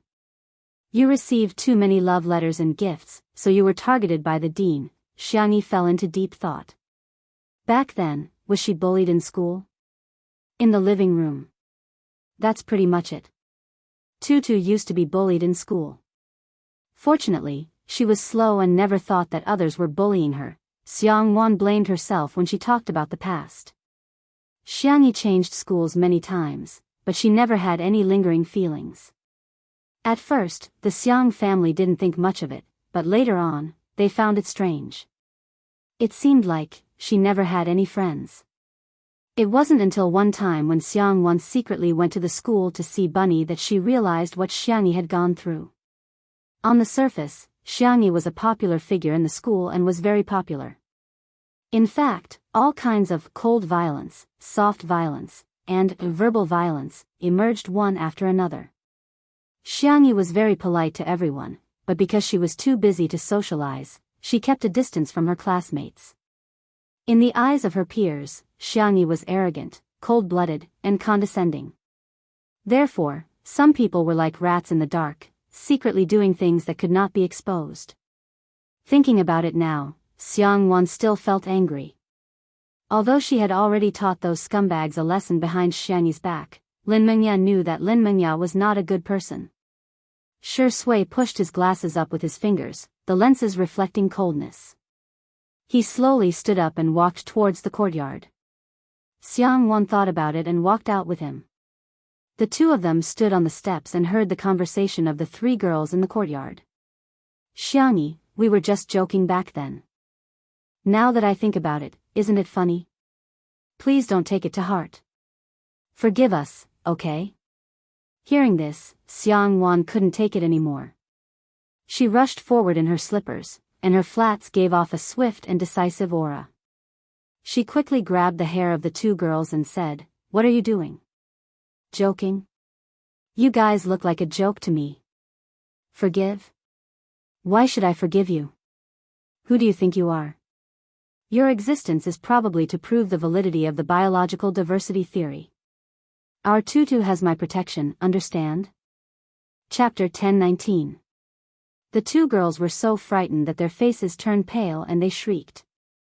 "Ah!" Xiangwan let go of the two girls in disgust and wiped her fingers carefully with a wet towel. The two girls' meticulously styled hairstyles were now a mess and they looked rather pathetic. Girl A was furious. "Who are you? Who are you to treat us like this?" Facing Xiangwan's bright and beautiful face, the rest of the words were automatically silenced, and no sound could be heard. "She's actually the daughter of the Xiang family," Girl B apologized meekly. "Miss Xiang, we didn't do it on purpose. If we've disturbed you, we're really sorry." All right. You're already a 1,000-year-old fox, so why are you still acting like a little white lotus?" Xiangwan rolled her eyes. "Back then, weren't you the one who led the pack to isolate us little bunnies?" Xiangwan had never liked scheming people like her. Under Xiangwan's domineering aura, Girl B's face turned paler and paler. Cold sweat kept seeping out of her forehead and her foundation was a little mottled. Xiangyi was confused. Isolated. Xiangwan was confused. "Don't you know that you've been isolated before?" Have I? Xiangyi asked with uncertainty. Xiangwan was speechless. Should I say that being heartless is an advantage or a disadvantage? Actually, when I was a student, I never paid attention to things like social relationships. Xiangyi said in an obedient and soft voice. As long as my heart is firm enough, the disturbances of the outside world won't affect me at all. Besides, they can't bully me. Girl A sobbed. Yes, we locked her in the washroom but she kicked the door open and smashed the few of us. We gossiped about her but she didn't care at all. Instead, we were beaten up by the school bully. By the way, she even has a fan club. We were scolded for a long time. we reported that she was in a relationship and the dean not only punished her but also found the informant. During the flag-raising ceremony, a large group of us took turns to read the flag. Xiang Yi was speechless. Xiang Wan, listening to the girl's tearful complaints, those who did not know the truth would probably think that she was the one who was bullied. Don't be an eyesore here. Scram. Xiang Wan's sharp eyes swept over them, and the two girls trembled like quails. You support me, I support you, and quickly leave. Xiang Wan pretended that nothing had happened and wanted to go back to the living room, but Xiang Yi grabbed her wrist. Auntie. The young girl's eyes were curved and her dimples were shallow. Didn't you say before that you didn't care about me at all? Then how did you know that I was bullied? Xiang Wan said stubbornly, I don't care now. As soon as he opened his mouth, he sounded like an old Sundara from the Xiang family. But you helped me teach them a lesson just now. Are you seeing things? Your aunt is already an adult. Do you think I'm the kind of person who would stand up for the younger generation and fight with a little girl? Xiang Yi laughed out loud and held Xiang Wan's arm, leaning her head on her shoulder. Auntie, you're so good. She was so lucky to have such a family. On the surface, they supported her, but in the dark, they protected her so that she could grow up without any worries. Although she had lost her parents' love, she had received a lot of love. She inadvertently looked up and met Shi Sui's gentle and clear eyes. The young girl's smile deepened. There was now one more person who loved her in this world. Dad, Mom, you can rest assured. Chapter 10:20. A few days later. One of the directors managed to contact Xiang Yi through Director Yan and Li Jianyu's connections. A live stream party? Yes, the netizens are now very interested in the lifestyle of the wealthy. Of course, we also learned that the invited socialites also want to use this opportunity to increase their influence. The director rambled on. Xiang Yi went to ask for her aunt's opinion. Xiang Wan was quite open-minded and had always liked new things. Hence, the live stream was quickly finalized. When the invited socialites found out that the party was going to be live-streamed, they put in even more effort to prepare for it. There were already several who fought over Xiang Qi's handmade haute couture dresses. On the day of the party, Xiang Yin and Madame Xiang preferred tranquility, but they would always accede to their daughter's requests. The two of them went on a day trip accompanied by their future grandson-in-law, Shi Sui, and vacated the old mansion to host a party for Xiang Wan. The decoration style was simple and refreshing, with floral patterns, lace, bows, and other girly elements as embellishments. At 10:00 in the morning, the live stream began. Countless curious netizens swarmed in, wanting to see what the gathering of the top socialites was like. The director was well aware of the public's psychology. Several cameras were filming the details of the banquet from different angles.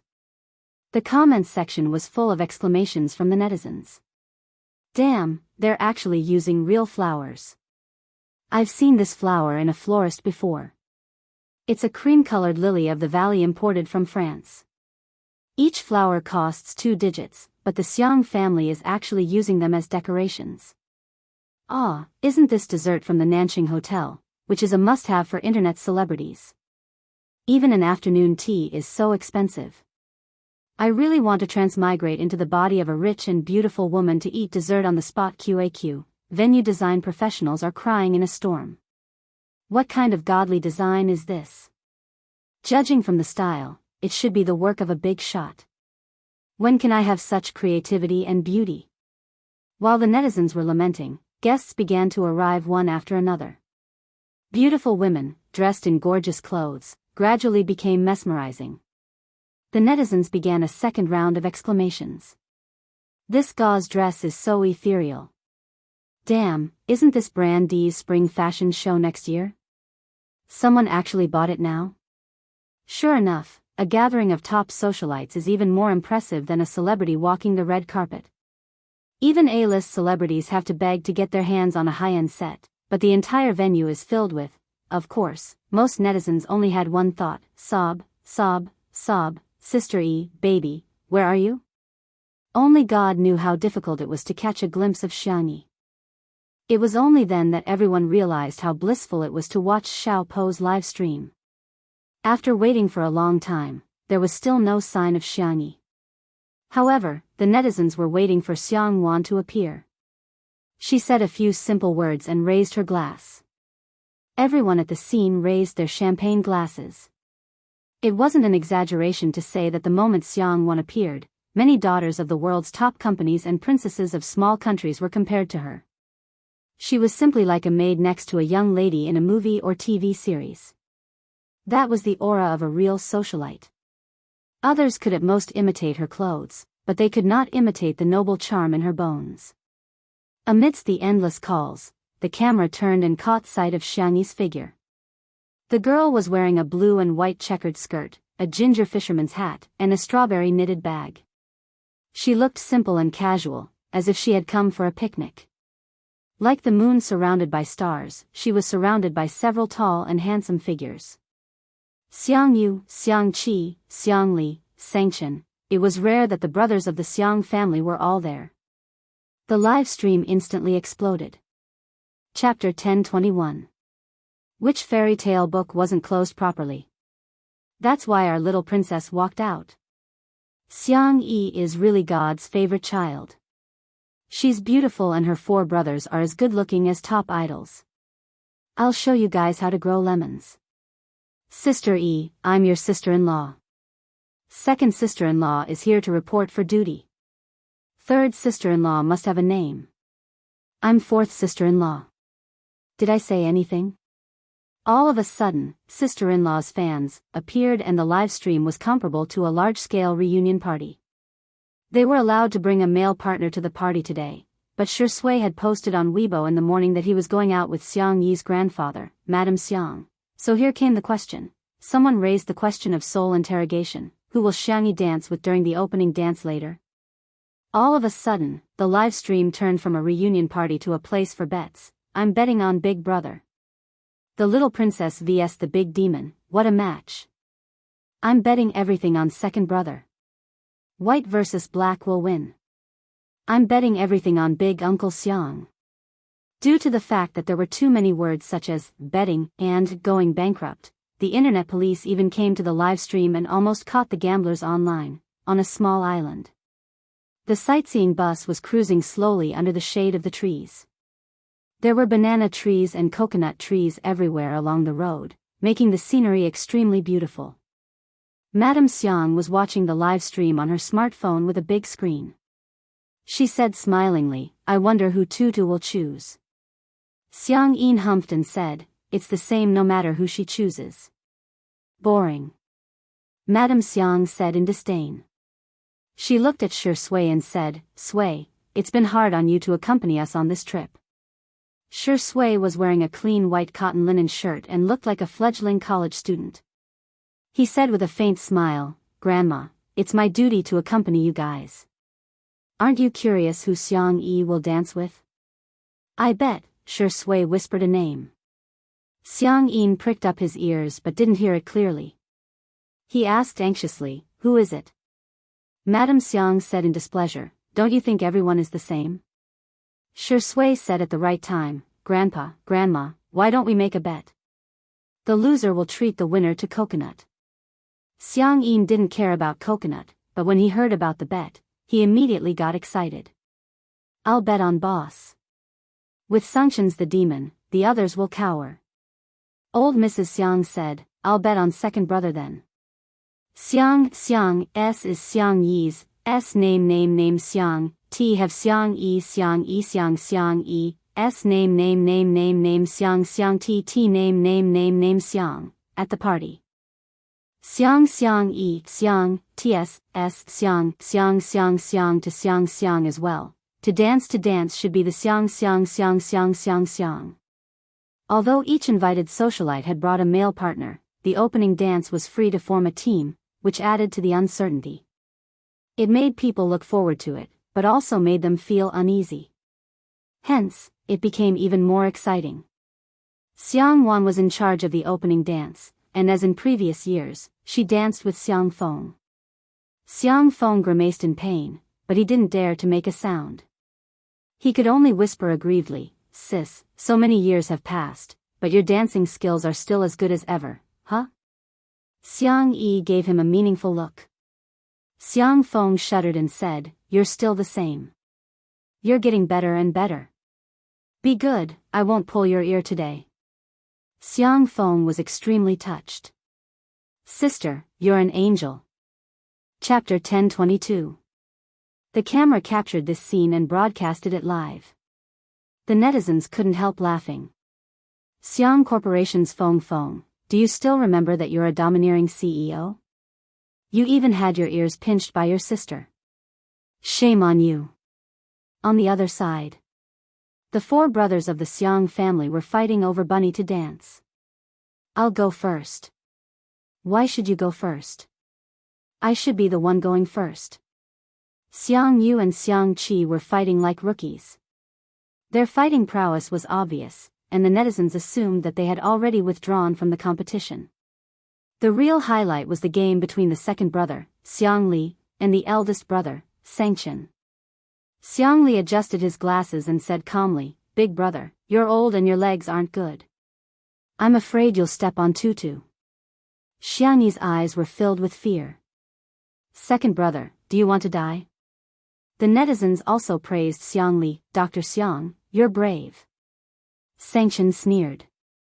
It's better than your uncoordinated limbs. Xiang Li, big brother, you hurt my heart. Xiang Li's genius brain worked quickly and chose a roundabout strategy. He looked at Xiangyi. Tutu, who do you want to dance with first? Xiangyi swallowed. I think it's okay if we don't dance. I'm not that good at dancing. She wasn't being modest, but she really wasn't that good at dancing. You have to choose. Then. Xiangyi's eyes went back and forth between the two brothers, and finally landed on Xiang Li, too. She wasn't afraid of stepping on second brother, but if she stepped on big brother's foot, Xiangyi didn't dare to imagine. Sangchen said calmly, you can choose the person you like the most. Xiangyi. She swallowed the words, second brother, that were at the tip of her tongue. Xiang Li said helplessly, big brother, you're being immoral. Sangchen sneered. I don't need to be moral with you guys. Xiangyi, who was sandwiched in the middle, weak, helpless, and pitiful. Having too many older brothers was sometimes a problem. Suddenly, a beautiful figure entered Xiangyi's eyes. The girl's eyes lit up. I choose her. Xiang Li, ? Sangchen was confused. Everyone looked in the direction she was pointing. Song Qiuqiu was holding a plate of desserts. As if realizing that something was wrong, she turned her neck and met four murderous gazes. Oh ho! Song Qiuqiu was startled. Xiangyi had already run in front of her. The girl's slender arm drew a semicircle in the air, the standard posture of a man inviting a woman to dance. Sister Song, may I invite you to dance? Song Qiuqiu's voice was sweet as she teased, are you using me as a shield? Xiangyi revealed an awkward but polite smile. Who asked me to like our tutu? Song Qiuqiu gracefully hugged Xiangyi and gave her a sweet wink. Let's make it clear, I'll do the male step, and you'll do the female step. Xiangyi's ears turned slightly red. Huh? The live stream viewers. Brothers and sisters, the new cult couple has appeared. As a result, the crowd watched as the two beautiful girls hugged each other and joined the crowd for the opening dance. Without a filter, the scene still looked like pink bubbles. The cameraman specially gave the Xiang brothers a close-up. The depressed expressions on their faces were so realistic. However, Song Qiuqiu was their future little aunt. They could ignore their little uncle, but they still had to respect their little aunt. Ha ha ha, our tutu is so clever. Madame Xiang clapped and laughed. Old man, hurry up and buy coconuts for Sui Sui. Chapter 1023. Xiang Yin looked like an old man on the subway who was staring at his cell phone. How did this happen? How did this happen? He couldn't figure out why the two girls could dance with their arms around each other and why there were so many people cheering in the comments section. Old man, you have to admit defeat. Xiang Yin pursed his lips and reluctantly paid for the drinks. Shi Sui inserted the straws one by one and handed them to Xiang Yin and Madame Xiang before picking up her coconut. Thank you, Grandpa. Xiang Yin drank a few mouthfuls of coconut juice and said earnestly, Sui Sui. The way he addressed her made Shi Sui's hands tremble slightly and she almost dropped the coconut. The waves in the distance were rolling, just like Shi Sui's mood at this moment. Grandpa, huh? You'd better pay more attention in the future. We can't let other men abduct Xiang Yi. Similarly, we can't let other women abduct her either. Shi Sui couldn't help but burst into laughter. The feeling of being acknowledged and cared for seems to be pretty good. The dance was over. Song Qiuqiu held Xiangyi's waist with one hand and gently pinched Xiangyi's little face with the other. Because of this action, the audience applauded loudly and the viewers of the live stream were in a frenzy. Let's go to school together. When I was a child, I wanted to be an astronaut. When I grow up, I want to be an anthropologist. I can watch this face pinch 10 times. Sister Tian x Sister Tian, the sugar content is way over the line. Xiangyi skipped back to her brothers and reached out to Xiangqi. Xiangqi, my bag. The strawberry knitted bag on her back was stitched by Xiangqi with great care. Even the strawberry leaves were vivid and lifelike. Do you want it? Xiangqi waved the strawberry bag in front of her. Praise me with at least 200 words. Xiangyi was amused. Xiang Yin, you're so childish. However, she still cooperated and began to suck up to him. Xiang Yin, you're a stunning beauty and an immortal designer. You have a unique sense of aesthetics. Xiangqi beamed with joy and helped her carry her bag. Oh right, big brother, my phone. Xiangyi looked at her fourth brother, Xiangyu. Before the dance, she had given her bag to third brother and her phone to fourth brother. Xiangyu followed suit. 300 words. The girl hesitated for a few seconds before deciding to praise him. Big brother, you're the light of esports, the #1 sniper in the country. The way Big Brother fights, your every move is like a pictorial. After much difficulty, she finally managed to scrape together 300 words.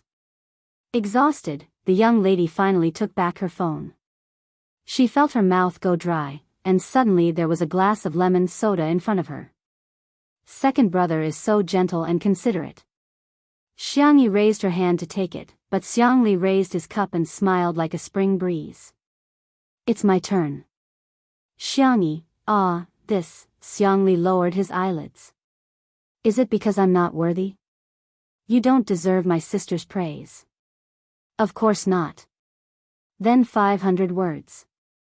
In order to scrape together 500 words, Xiangyi could be said to have racked her brains and used up all the adjectives she had in her life. Big brother is an amazing genius. His IQ is outstanding, and he's also black-bellied, meticulous. After much difficulty, she finally drank the water that her second brother brought over. Suddenly, a deep and cold voice sounded in her ears. What about me? Xiangyi turned her neck stiffly and met her eldest brother's dark eyes. Big brother, I really can't do it, heh. He smiled with 3 parts coldness, 3 parts indifference, and 4 parts indifference. The little rabbit trembled. I think I can do it again. 800 words. Huh. Don't repeat it with them. Xiangyi wanted to cry but had no tears. Chapter 1024. The girl had a sullen expression on her face, seemingly on the verge of tears. She looked adorable and was much more amusing than her usual calm demeanor. The netizens laughed out loud. I can't take it anymore. The Xiang family Adonis can change their name to childish primary school students. 800 words. The length is equivalent to a college entrance examination essay. Big brother is awesome. It can't be repeated. This is too much of a test for our kids' vocabulary.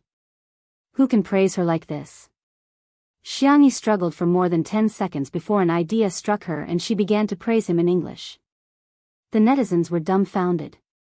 In addition to words like handsome, self-disciplined, and efficient, the girl also mixed in a bunch of English poems.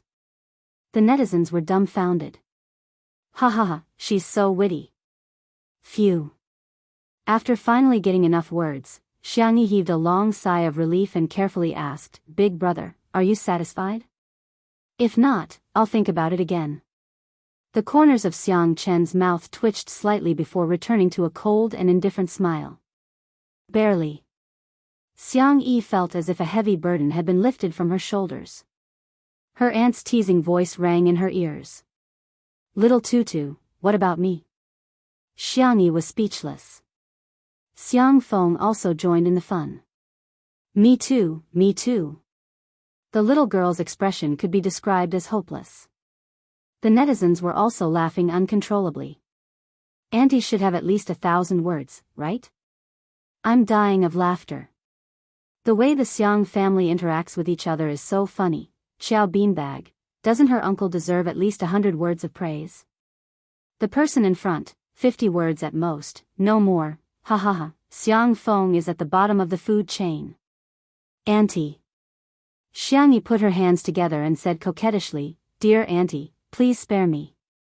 The sudden coquettish behavior stunned the countless netizens in front of their screens. Xiangyi had always given people the impression that she was calm, composed, and had a seriousness that did not match her age. The netizens often neglected the fact that she was still young. Today's coquettish behavior instantly hit the hearts of countless people. This is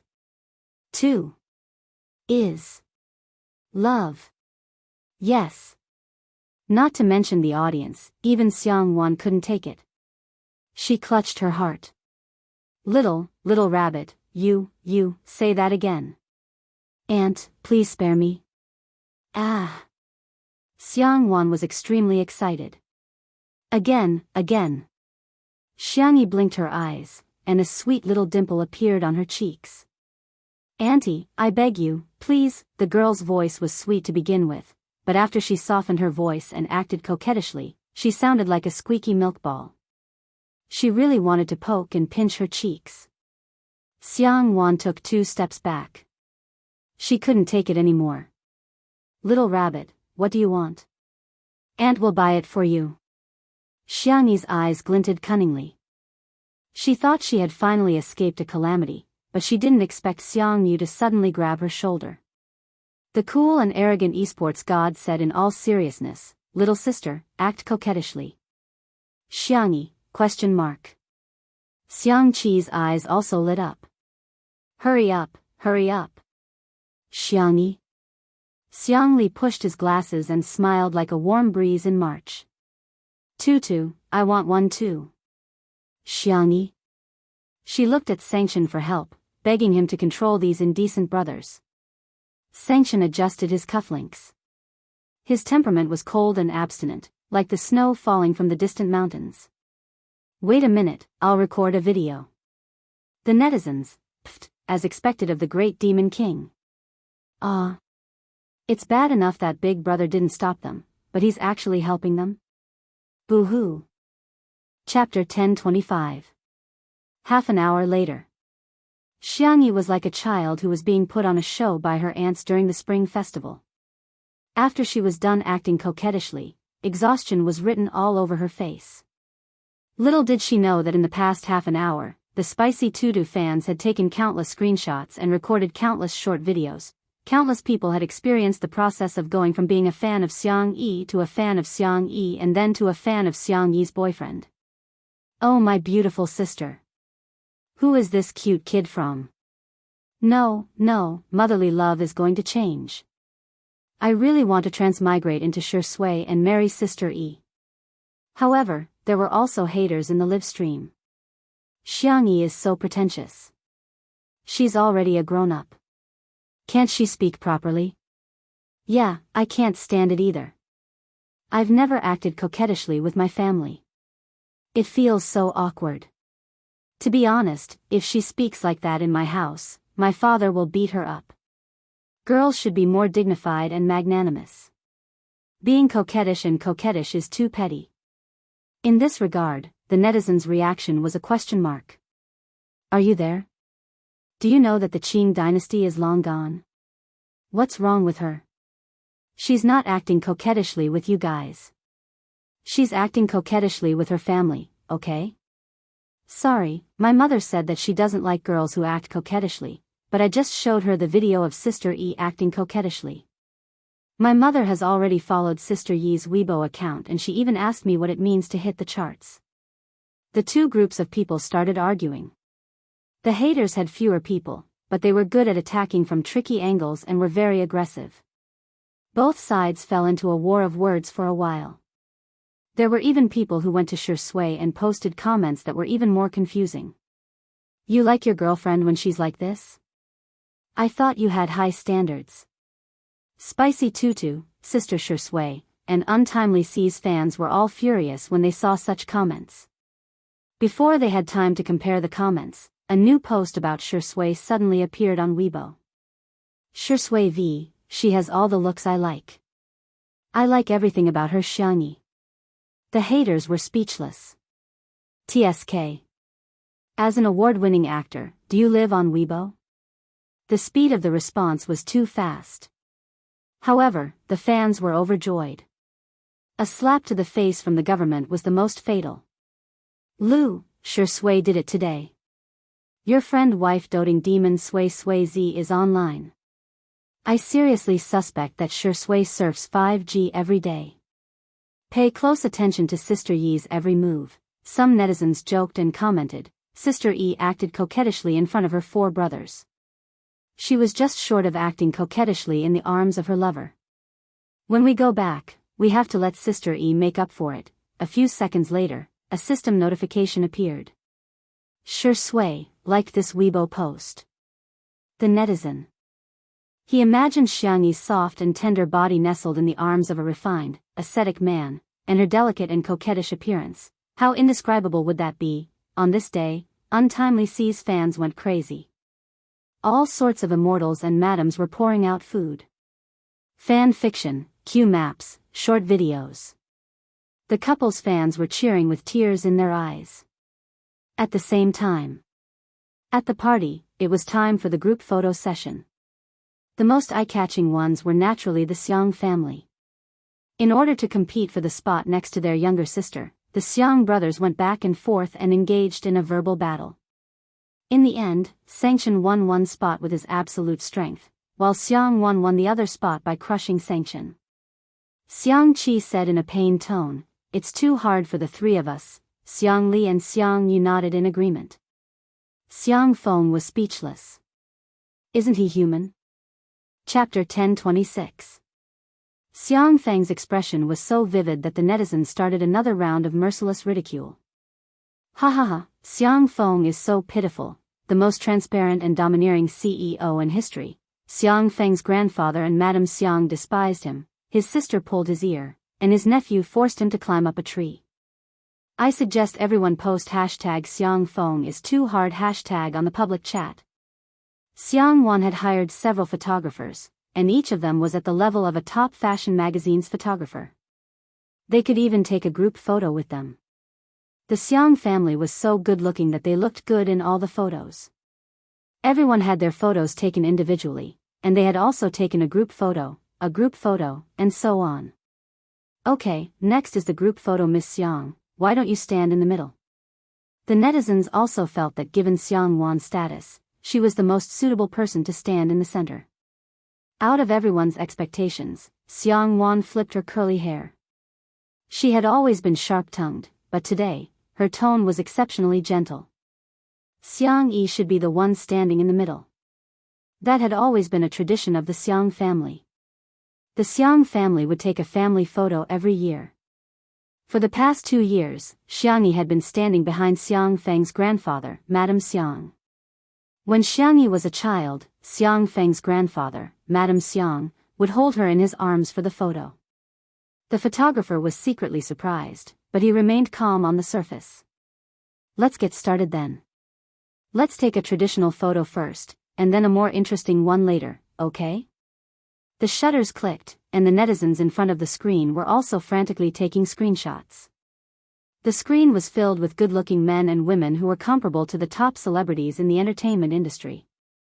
The fans who were obsessed with good looks were about to faint. Every frame could be used as the cover of a magazine. In particular, Xiangyi, who was in the middle of the crowd, was young, but her facial features were gradually maturing, and she vaguely had the aura of a great beauty.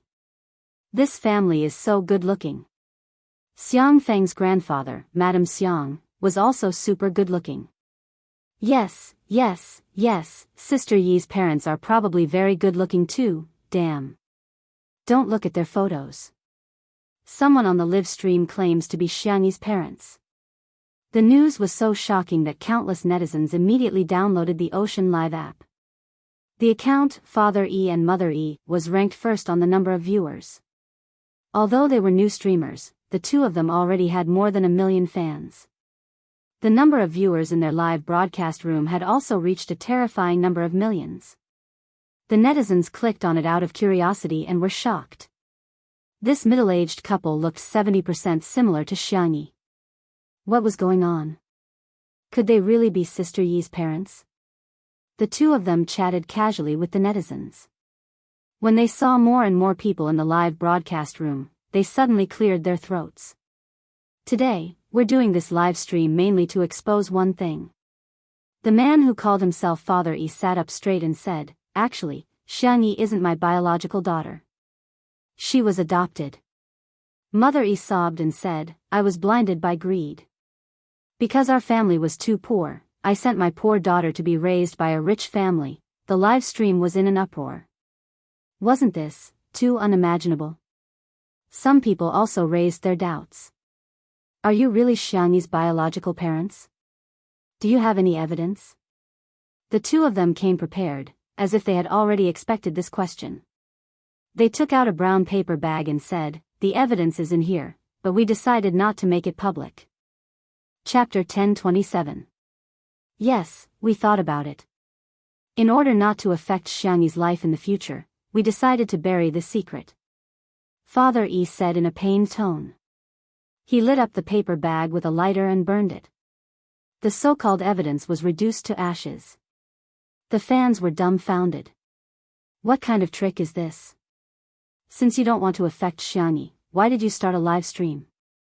I'm so confused. Why did you burn it just like that? How do we know if there's a piece of white paper inside? Are you guys insulting my IQ? It's obvious that you're trying to ride on my coattails. However, there were too many netizens and it was impossible for them to come to a consensus. There were conspiracy theorists and netizens who claimed to be little detectives who started making up stories to justify themselves. First of all, these two people look a lot like Xiangyi. Are there so many people in the world who look alike? There's no way to clear that up, right?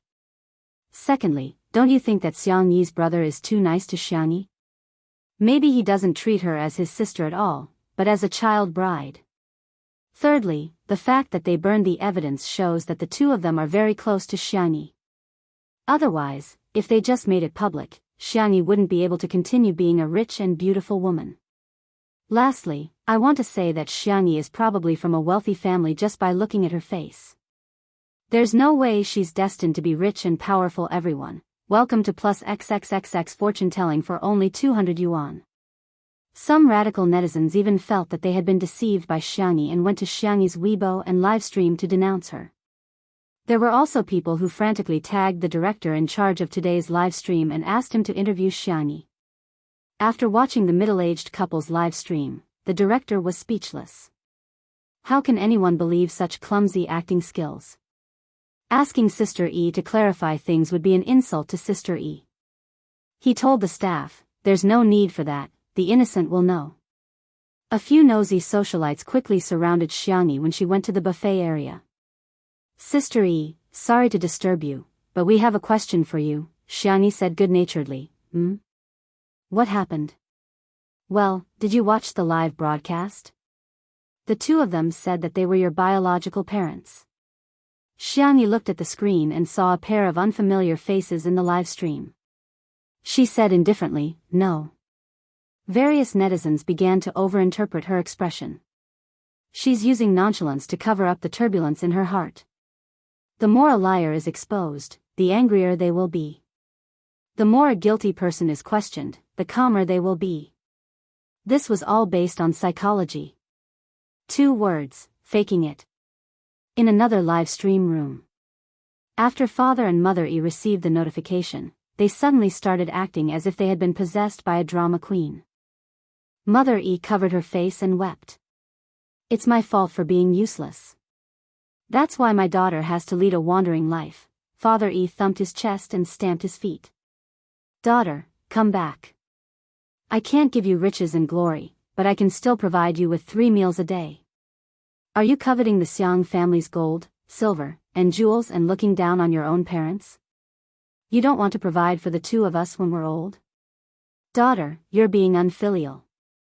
The 2 of them cried and acted well. Some netizens who had poor judgment believed them, especially the middle-aged and elderly netizens who were sensitive to the topic of unfilial piety. They were so affected that their eyes turned red. In the buffet area, Xiang Feng, who was stuffing macarons into his mouth, turned around and cursed, "What the hell? How dare you slander our little bunny? You're trying to kill her."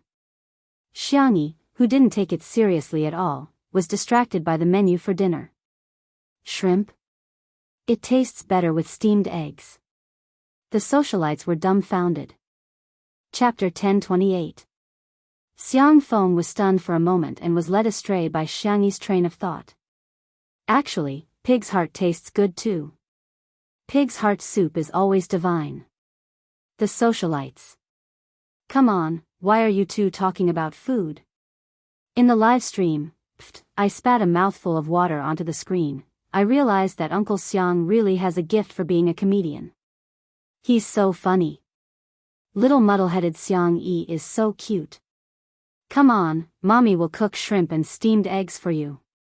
One of the socialites deliberated over her words and said carefully, Sister E, are these 2 trying to gain popularity? Someone else said, the innocent knows they're innocent. Why bother arguing with such people? People these days are really shameless for the sake of traffic and popularity. Xiangyi nodded slightly. Thank you for the reminder. I'll deal with it as soon as possible. At this moment, the 2 people who were live streaming were crying even harder. Mother E said, "Oh God, how did I give birth to such a heartless daughter? You've enjoyed all the glory, wealth, success, and fame, but you don't even acknowledge your biological parents." Father E patted her on the shoulder. It's okay, we'll just pretend that we never had this daughter. The rational netizens felt that there were many loopholes and suggested that the 2 of them produce evidence. Their eyes flickered, revealing a trace of guilt. They weren't Xiangyi's biological parents. They were just 2 extras hired by the marketing department of Dahai Livestream. The reason why they spared no effort in acting was that Dahai Livestream had promised them a house and 100,000 yuan in cash as long as they put on such a show. In just a short while, the number of downloads of the Dahai Livestream app soared and successfully took away the traffic of Xingchen Livestream. Seeing the 2 of them stammering and not saying anything for a long time, more and more netizens became suspicious. I keep feeling that there's something fishy, there's no evidence, and they even burned the so-called evidence. Whoever believes them is an idiot. Even if they're her biological parents, the disgusting ones aren't Sister E, but this couple.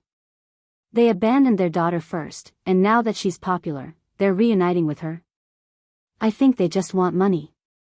At the venue of the party, Xiangyi walked up to her brother and said a few words. The camera was a little far away this time, so they couldn't hear their conversation clearly. However, the crowd had witnessed the great demon king unleashing his aura. Through the screen, the overwhelming aura seemed to crush everything in the world. Countless people held their breaths, not daring to make a sound. Sanction took out his phone and dialed a number. Under the strong cheers of the audience, the director boldly moved the camera closer to the Xiang siblings. The sound recording device captured the conversation between the 2. Xiangyi, brother, if I'm really not Mom and Dad's biological daughter, Sanction interrupted her, don't make such an impossible assumption. I'm just saying. The cold and steady man was silent for a few seconds. Suddenly, he raised his hand and patted his sister's little head. Blood ties are not the only thing that binds people together. Even if we are not related by blood, nothing will change. You will always be my only biological sister. You will always be our little rabbit. No one expected the great demon Sanction to say such words. Even Xiangyi was stunned for a few seconds. After a while, the girl sniffled and looked up at him. Brother will always be my brother. Chapter 1029. This heartwarming scene was very touching. However, the sound of sobbing and sniffling from the side ruined the atmosphere. Tutu, come give me a hug. I'll always be your uncle too. And Chin Chin, you'll always be my nephew too. Sanction moved perfectly and avoided Xiang Feng's hug. Xiang Feng blankly typed a question mark. Am I being despised? Xiangyi took the initiative to hug her uncle and said in a soft voice, Uncle, don't cry. You look so ugly when you cry. Sister Song will. Xiangyi paused and hesitated to speak. Xiang Feng was so touched that he cried, Tutu is still the best. You must be worried that Song will feel sorry for me. She's really my sweetheart. No. I'm just afraid that Sister Song will laugh too loudly when she sees you crying. Xiang Feng was speechless. Thinking of how he was trapped in a tree when he was a child and Song Qiuqiu laughed hysterically with his hands on his waist, Xiang Feng felt terrible. Xiang Feng, storm cry. After comparing the two live streams, most netizens came to their senses. At first glance, it was just a farce. However, there were also a small number of stubborn netizens who believed the words of Father E and Mother E. As public figures, shouldn't filial piety be the top priority? Giving birth to a child is better than giving birth to a child. Parents giving their child life is the greatest kindness. The child must repay the kindness. I don't believe there are parents in this world who don't love their children. On the contrary, children don't know how to repay their parents. Be filial to your parents. Especially Xiangyi, she's a negative example. On the internet, information often spread quickly. Many people had forgotten that what they could see was often what others wanted them to see. He didn't even know that he was being used as a tool. On the live stream, Father E and Mother E acted for a while, repeating the same lines over and over again. The netizens began to get tired of the aesthetic. Are there any more new melons? No more. The marketing department of Ocean Livestream was already prepared. They made a gesture, and the middle-aged woman who played Mother E understood. She wiped away her tears and said in a tone of despair, actually. I have chronic kidney failure, also known as uremia. I need a kidney transplant. The doctor said that the compatibility between family members is the highest, but I've looked around and found no suitable one. Now, my only hope is my daughter. This melodramatic plot immediately attracted the attention of many people. Her biological mother needed a kidney transplant. As her biological daughter, shouldn't she donate a kidney? This instantly became the topic of debate among the netizens in the live stream. Mother E was secretly overjoyed. According to the script, the live stream was about to end at this point. Soon, she and her husband would be able to receive the reward for the live broadcast in the ocean. The next second, in the live broadcast room, a few lines of yellow text suddenly appeared. That was the special effect when gifting gifts, but it was used as a notification. Our company has accepted Madame Xiangyi's request and will file a lawsuit against the relevant personnel who slandered Madame Xiangyi. According to our country's laws, those who slander others and the circumstances are serious will be sentenced to imprisonment of not more than 3 years, criminal detention, public surveillance, or deprivation of political rights. Above. When Father E and Mother E saw this message, they were dumbfounded. Why are you suing us? Father E couldn't sit still anymore. He stood up abruptly and said, the contract didn't say anything about this. The staff wanted to stop them, but it was too late. Mother E immediately threw a tantrum. Then we're not acting anymore. Is there anyone like you? There's no justice in this.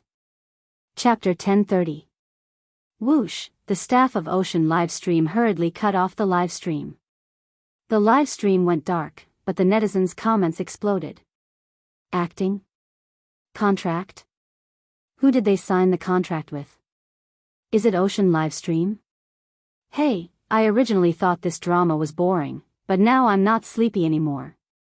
A senior executive of Ocean Livestream called and yelled, "Who turned off the live stream? I'm asking who turned off the live stream. What's the difference between this and a guilty conscience?" The staff member said weakly, "Then we're thieves." The senior executive was speechless. "Hurry up and get out of here." Ocean Livestream's original plan was to hire the two extras to act, and after attracting popularity and downloads, they would get rid of them, claiming that everything was directed by the two of them and had nothing to do with Ocean Livestream. As for the house and money that they had promised, of course, they couldn't fulfill that promise. However, they never expected that the lawyer would come directly to the live stream to inform them of the news. What was even more unexpected was that the two actors had betrayed them and betrayed them. Ocean Livestream fell into chaos, and the major departments hurriedly held meetings to discuss how to deal with public relations. Unfortunately, their public relations were far slower than the speed of the netizens' gossiping. At this moment, public opinion actually backfired. "I'm laughing my head off. This should be the funniest scene in the industry. Ocean Livestream, don't show your face. It's already been uninstalled. There are thousands of live stream apps. If one doesn't work, let's switch to a smile. I'm so angry." The elders at home believed it and even wiped their tears, but it turned out to be a scam. "I'll never use any of Ocean Livestream's products again." The netizens' anger towards the two scammers and Ocean Livestream all turned into pity and love for Xiangyi. Everyone flocked to the live stream of the party. Some sent gifts, some left messages to comfort her, and most silently supported her with their actions. Those who didn't have the Xingchen live stream app went to download one. Hence, something happened that made Ocean Livestream vomit blood. The number of downloads they had attracted was less than the number of downloads after the incident. On the other hand, the number of downloads of Xingchen Livestream skyrocketed, leaving Ocean Livestream in the dust. The technical department of Xingchen Livestream even posted an emoji on Weibo, salted fish winning. Their hatred had been raised to the max. It also attracted a lot of praise from the netizens. Coincidentally, it was time for a group photo at the party. Xiang Wan had never participated in any photo shoots, and Xiangyi was nowhere to be found. The socialites were fighting for the center position, and they were all fighting each other. This kind of large-scale palace scheming scene, the audience watched with relish. However, the fans were worried. Where did Sister Yi go? Xiang family cemetery. The breeze blew the daisies on the ground, and the tea in the celadon cup rippled. Xiangyi had changed into casual clothes, a white sweater and black jeans, simple and clean. She poured her parents' favorite tea on the empty space in front of the grave. The surroundings were very quiet. Other than the occasional chirping of birds, there was no other sound. The girl's slender, white, and soft fingers brushed past the black and white photo on the tombstone. "Dad, Mom, are you guys doing well in the sky?" Xiangyi clearly knew that there was no such thing as a soul in the world she lived in. However, he stubbornly believed that people would become stars after they died. "I miss you guys, a little." The girl's soft voice dissipated in the wind. "Don't worry, it's only a little." Chapter 1031. The wind gently caressed the leaves, making a rustling sound as if it was responding gently. Xiangyi rubbed her sore eyes. The corners of her eyes were red, but she didn't shed a single tear. She remembered that every time she cried when she was young, her parents would be sad. Suddenly, a warm hand appeared on the top of her head, gently and slowly rubbing her hair. Xiangyi looked up and met her second brother, Xiang Li's gaze. "Brother, yes, I'm here." Xiang Li bent his knees and squatted down, keeping his distance from Xiangyi. His amber eyes were reflected behind his thin glasses. "Do you want to cry?" Those eyes were usually filled with data and formulas, but now there was only a gentle glow. When her brother came, Xiangyi felt her nose sting even more, but she still shook her head. "Although I really want to, I can stop crying." Xiang Li was speechless for a moment. After a moment, he sighed helplessly. "Our Tutu is a sensible child. But, Mom and Dad will probably support Tutu's occasional willfulness. For example, you can be like Auntie, rolling your eyes when you meet someone you don't like. You can also be like little uncle, crying when you want to and laughing when you want to. Xiangyi, oh. The little girl blinked, her eyes filled with tears. Xiangli thought for a moment and simply sat down beside her. He pointed at himself. Who am I? Xiangyi, you're my brother. Then who are you? I'm your sister, not entirely. Xiangli corrected her. You're my sister, mom and dad's daughter, but you're also Xiangyi. Mom, dad, and I all hope that you can live happily and live for your own happiness, okay? He also poured a cup of hot tea in the open space and whispered, if you want to cry, you can always lean on my shoulder. Xiangyi nodded. Her eyelashes trembled and stained with water. Not far away, a familiar voice suddenly sounded. Sister, where? Where? Why don't I see you? Heh, are you a blind monk? What kind of look is that? The bickering sounds came from Xiang Yu and Xiang Qi. Looking in the direction of the sound, the two of them were like small tails following behind a tall figure. Sanction. The three of them walked over in the blink of an eye. I knew you guys would be here. Humph, why didn't you bring me along to see your parents? Xiang Qi muttered and squeezed his butt next to Xiangyi. Xiang Yu was displeased. Third brother, look at how you're squeezing your sister. What do you know? Squeeze for warmth. Then I want to squeeze in too. The four of them huddled together. Then, they raised their heads and looked at Xiang Chen in unison. The great demon king was expressionless. He glanced at his brothers and sisters and complained in a low voice, childish. In the next second, he also sat down in the only space available. The gloominess and coldness were dispelled and replaced by warmth. It really does seem quite warm. Xiang Yi said in a low voice. It's just a little crowded. Luckily, little uncle and auntie aren't here, suddenly. Xiang Feng sneakily poked his head out from behind a tree with a smug look on his face. You didn't expect us to be here too, did you? Xiang Wan, on the other hand, looked proud and arrogant. She crossed her arms and said, we didn't follow the little bunny here. Xiang Feng wanted to squeeze in, but Xiang Wan grabbed him by the collar.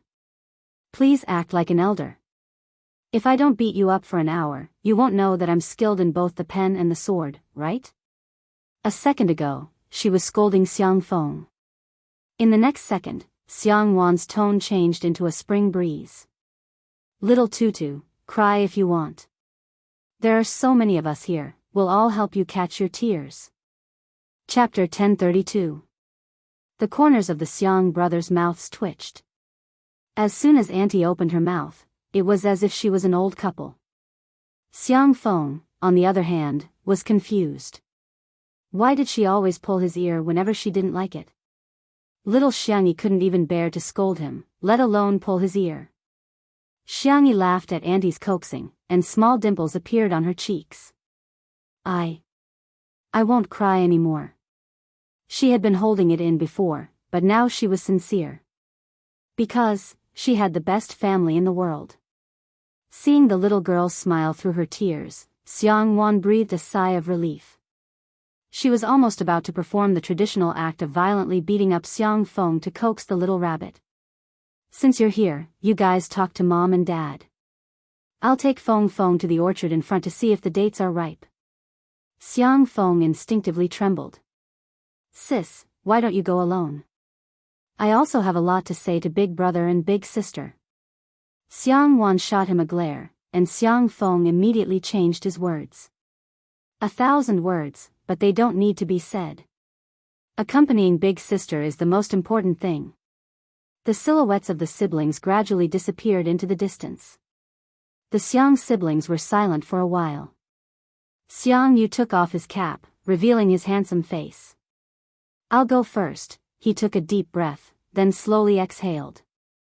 He repeated it several times, then said in a low voice, Mom and Dad, when I was young, you always encouraged me when I played games. Now that I've made some achievements in esports, I'll work harder in the future. I'll also take good care of little sister, I swear in the name of Big Brother. With that, he turned his face away. His eyes were red under his thick eyelashes. Xiang Qi rubbed his head, messing up Xiang Yu's slightly long hair. The latter gave him a look of disdain. Xiang Qi stared at the photo on the tombstone. Next, it's my turn. When I used to play with the sewing machine and make clothes for little sister's doll, everyone said I was strange, sissy, and not like a man. Only you guys praised me as a genius. Actually, I was secretly happy for a long time. It was you guys who gave me the courage to do what I love. Leave little sister to me. Xiang Qi patted his chest. I'll make her little dresses for the rest of her life. Xiang Li chimed in from the side. Dad, Mom, I'm sorry for making you worry about my health when I was young. You were troubled by my inability to make friends. You were troubled by my studies. Now that I have some achievements in the medical field, I don't have to worry about food and clothing.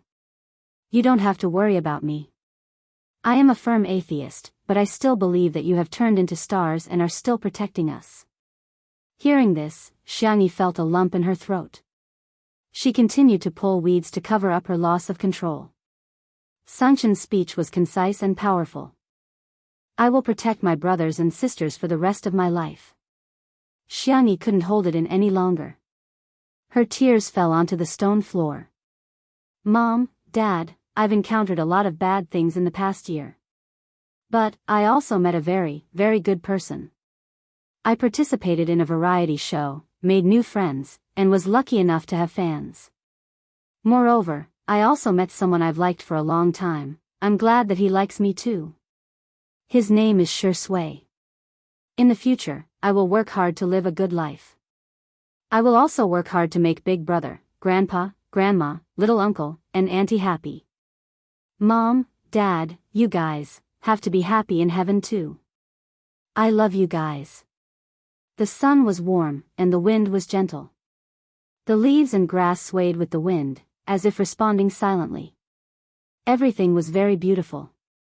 Next introduction, the wedding. Chapter 1033. Sweetheart, let's go through the schedule. We'll do a magazine cover shoot with Shirindi at 10 in the morning. After that, we'll do an interview for about half an hour. After that, we'll record a short video for the New Year event. In the van, Nan chattered on and on, clutching the schedule tightly. His palms were sweaty. The beautiful Xiangyi said helplessly, Nan, why are you more nervous than me? Nan pulled a long face. Boo-hoo, sweetheart, you were too careless in the past. This is the first time you've taken on so many jobs. Besides, Mr. C isn't here today. I'm a little scared to work alone. As a small manager with no work experience, managing a popular artist like Xiangyi was too stressful. Xiangyi asked curiously, where did Mr. C go? Haven't the two of you always been inseparable? Nan replied, I think Auntie is sick. He went back home to visit her. Before he finished speaking, his phone buzzed. It was a message from Si Chuanbai. Have you eaten? I'm already at home. Nan quickly typed, is Auntie okay? Do you want to bring her to Nanxing? The medical resources here are better. I can help you contact a doctor. Si Chuanbai, it's a lie. Madam Hong is fine. She just tricked me into coming back for a blind date. Nan, then don't let Auntie down. Go shopping with Auntie and have afternoon tea with her friends. Give her some face if you find someone suitable. Hurry up and meet her. You can't be single forever. There was no reply for a long time. It wasn't until Nan accompanied Xiangyi into the dressing room that he received two strange messages from Mr. C. I didn't want to ask at first, although we've known each other for so long, but it's fine. Do you want me to go? Nan was baffled. Mr. C had always been a very opinionated person. He was highly efficient and made decisions swiftly and decisively. He was completely different from a procrastinator like him. Why would he come to ask for his opinion? Could it be that a ruthless work machine would be at a loss when faced with relationship problems? Nan pressed the voice button and said, Mr. C, I think you should muster up your courage and challenge yourself. I believe that with your qualifications, As long as your blind date isn't too weird, they will definitely be very satisfied with you. Mr. C, let's go. Oliver, give me, this time, Si Chuanbai replied with an ellipsis. Nan stared up and down, left and right for a long time, but he still couldn't figure out the meaning of the punctuation. He was a flunky who had poor reading comprehension since he was young. He was so worried that he scratched his head. There was only one question in his mind. Why was Mr. C like this? Good girl, can you help me take a look at what Mr. C is trying to do? Sure. Xiangyi finished reading their conversation and felt sympathy for Si Chuanbai. What's wrong? Was there some kind of mystery behind it? Or is there a hidden meaning? Xiangyi reminded him tactfully, well, just take it literally. Nan stared at him again. All of a sudden, the fog in front of him seemed to have cleared up, revealing the moon. Nan was suddenly enlightened and slapped his thigh. I got it. Xiangyi's eyes lit up. She was ready to be a couple on the spot. However, she heard Nan say confidently, like Sherlock Holmes solving a case. That's a hidden sentence. The first part of Mr. C's sentence is you're an idiot. That's too much. Chapter 1034. Xiangyi's cherry lips moved as if she wanted to say something but stopped. Have you ever thought that Mr. C actually has feelings for you? At this moment, someone knocked on the door. Teacher Xiang, I'm today's makeup artist. Is it convenient for you to come in now?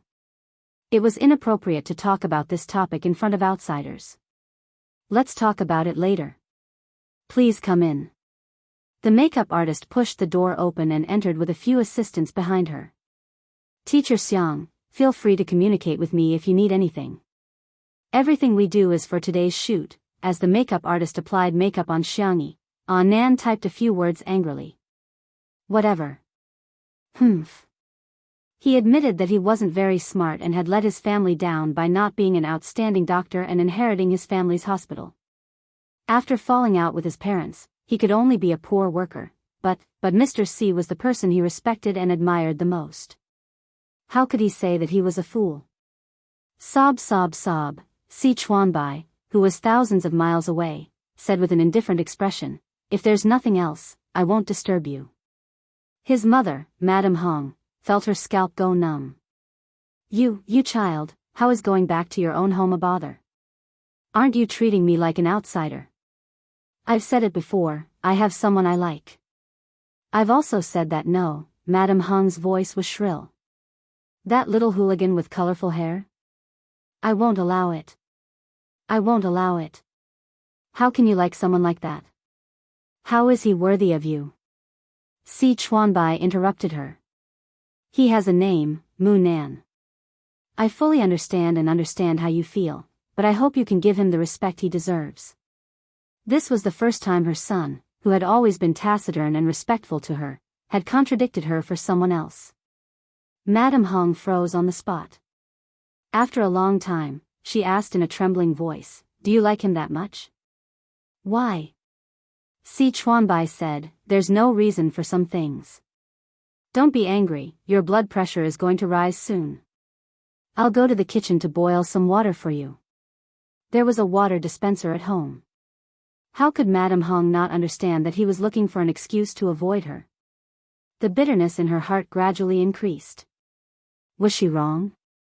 But she was doing it for her son's sake, in the kitchen.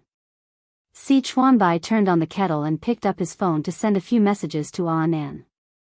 When he saw Nan persuading him to go on a blind date, Si Chuanbai's heart felt like it was being cut by a knife.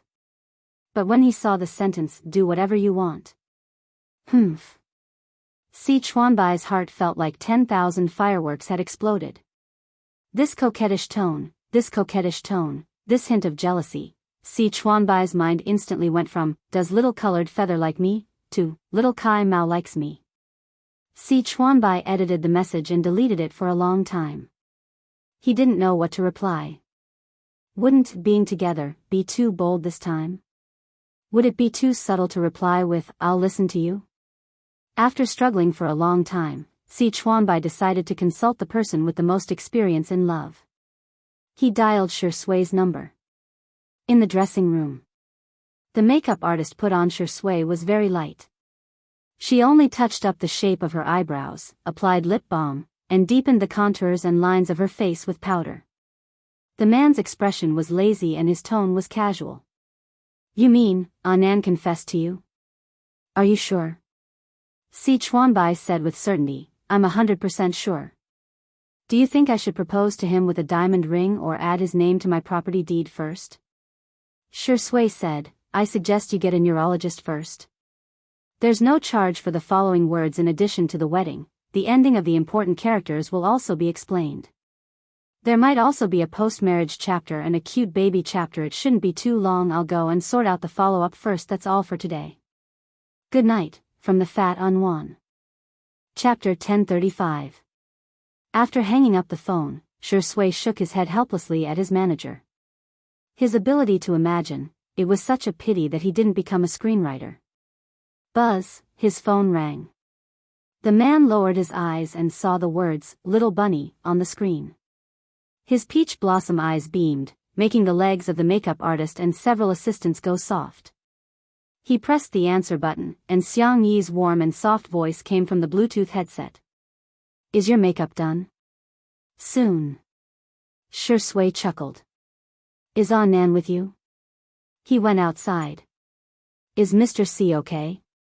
Are you sad? Shui pondered for a moment and said, he probably even thought about how many tables to arrange for the wedding. I think he should be very happy. Xiang Yi was speechless. What? He's getting married? Xiang Yi said in disbelief. What's the difference between him and a scumbag? Now, Shui was the one with a question mark above his head. He comforted her in a low voice, Don't worry, I'll look for you later. Shui was done with his makeup and hair. He had changed into a light beige sweater with blue jeans and a pair of classic white shoes. It was a clean and refreshing outfit. When he appeared in Xiang Yi's dressing room, the staff members kept looking at him. It was a pure biological instinct that made one want to take a few more glances at a beauty. However, Shui's gaze was fixed on Xiang Yi. The girl in front of the mirror was wearing a princess dress with puffy sleeves. Her hair was tied into a bun and there were a few strands of messy curly hair beside her ears. Her pure pomelo red was full of vitality and she looked very girly. Nan called out to everyone. Shui and Sister E have prepared tea and snacks for everyone. Let's take a break first. The staff members left tactfully. Shui walked to Xiang Yi. The tip of the girl's nose and chin were blushed, adding a touch of pitiful fragility. He suddenly wanted to bully his little bunny. He wanted to bully her until she cried. Very beautiful, Shui said in a low voice, suppressing an inexplicable impatience. Xiang Yi, you're pretty too. Shui chuckled. Tutu, why do I feel that you're being perfunctory? All right, let's get down to business first. Xiang Yi hurriedly checked the information with him and realized that both Si Chuanbai and Nan had made a mistake. Why don't I talk to Nan? Xiang Yi suggested. Hint? If I were to hint at it, the effect might not be that good. It's better to let the two of them talk about it face to face. That's true. Then we should let nature take its course. After all, Mr. C is so powerful. Yes. Both of them had confidence in Si Chuanbai. As a top manager, it shouldn't be a problem for him to confess, right? The filming officially began. The style of the first set is romantic and sweet. We need Teacher Shi and Teacher Xiang to act out the feelings of a passionate couple. Oh, no, we'll just follow the way the two of you usually get along with each other. Just do it as you're comfortable. After the photographer stated his requirements, he was initially worried that the two of them wouldn't be able to achieve the feeling he wanted. Unexpectedly, in the next half an hour, he vividly experienced what it meant to show off their affection, head touching, lifting, strawberry kissing, pressing down on the sofa and looking at each other. The photographer almost had tears in his eyes as he finished taking this set of photos. Shui and Xiang Yi went to change into their clothes for the next day. The new assistant asked foolishly, how does it feel to be an untimely couple? I'm full. Chapter 1036. On the same day, the magazine's official Weibo account released a set of behind-the-scenes photos from the shoot. Although it wasn't as shocking as the photos, the excited fans still pushed the post to the top of the trending list. The first 3 photos were of the romantic and sweet style of the first set, which had tormented countless single people. The middle 3 photos were of the dark and cool style, in which Shui and Xiangyi were like walking clothes hangers, exuding an extraordinary sense of fashion in their branded clothes. The most surprising and the one that made the fans go crazy was the last set of photos.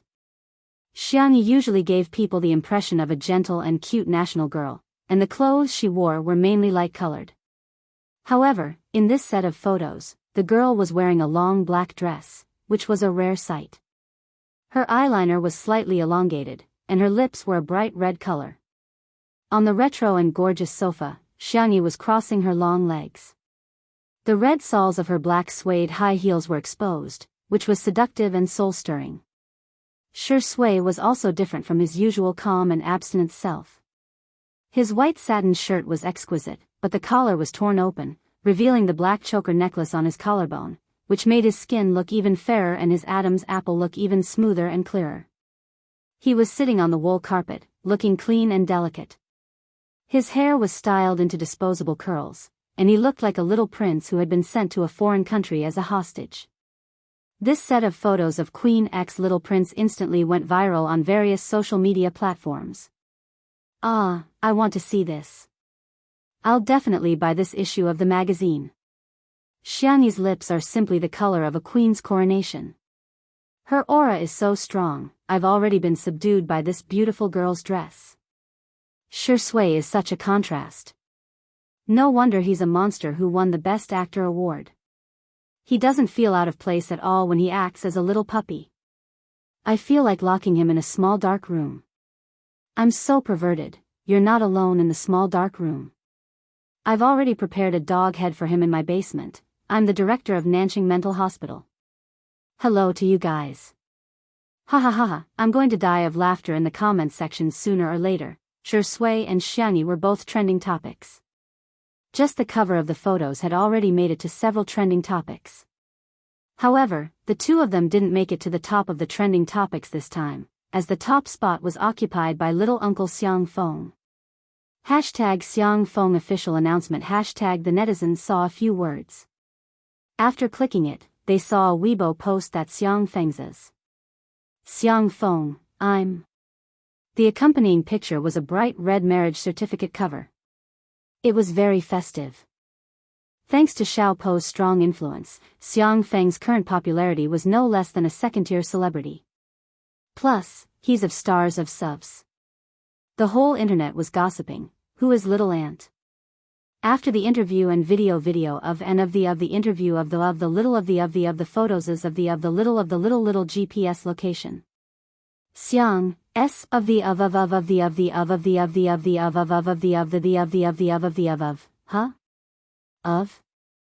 our little uncle and sister song so efficient? Shui, who was beside her, glanced at it and raised her eyebrows. Should we call her little aunt then? In the villa under Xiang Feng's name. In the living room, Song Qiuqiu was holding a cup of hot tea as he looked at Xiang Feng, who was humming a song in the kitchen while cooking. We, the people, are so happy tonight, ha. We, the people, are so happy tonight, ha. Although they did register their marriage, weren't they, in a fake marriage? Why did it feel like Xiang Feng was happier than if they were really married? Was he a fan of the atmosphere? Chapter 1037. When Song Qiuqiu finished her 6th cup of tea, Xiang Feng finally came out of the kitchen with a few plates of dishes, or perhaps they could be called dishes. Song, this is the food I made for you. Although it's a little ugly, I tasted it just now. You won't die from eating it. Xiang Feng looked at Song Qiuqiu eagerly. Song Qiuqiu, what kind of dark cuisine was this? She reluctantly picked up a piece with her chopsticks, but the taste that hit the depths of her soul instantly froze her in place. Xiang Feng was elated. Look, I told you you won't die. The next second, Song Qiuqiu ran to the bathroom and vomited. Song. After a long time, Song Qiuqiu finally recovered and lay weakly on the sofa. Xiang Feng anxiously guarded her. I'm sorry, I saw that little Xiangyi's cooking was quite simple, so I wanted to make you a meal myself. It's okay. Song Qiuqiu was so weak that she almost died from that mouthful of food. Let's discuss something. Don't come into the kitchen in the future, okay? That won't do. Song Qiuqiu. I believe that as long as I practice diligently, one day, I'll be able to make delicious food. Song Qiuqiu was about to cry. Then you should eat more. In Xiang Feng's eyes, Song Qiuqiu was looking at him with affectionate eyes, teary eyes, and secretly flirting with him. He felt like a deer in his heart had a concussion as he said affectionately, I understand your intentions, I understand all of them. Song Qiuqiu. What the hell do you know? She took a deep breath and tried to sit up so that the conversation between the two of them could be more formal. Xiang Feng, we're in a fake marriage, I know. I've signed the premarital property notarization, the fake marriage contract, the 100 clauses of the cohabitation contract, and the divorce contract after 2 years. I've signed all of them. Quick, think if there's anything I missed. Song Qiuqiu hesitated for a moment and asked, why aren't you angry about signing these? The two of them were childhood sweethearts. Outsiders had only seen her beautiful, sweet, and decent appearance. Only Xiang Feng had seen her when her teeth were falling out, when she hadn't washed her hair for 3 days, and when she had been constipated for so long that she had blocked the toilet bowl. She suggested a fake marriage because she had no other choice.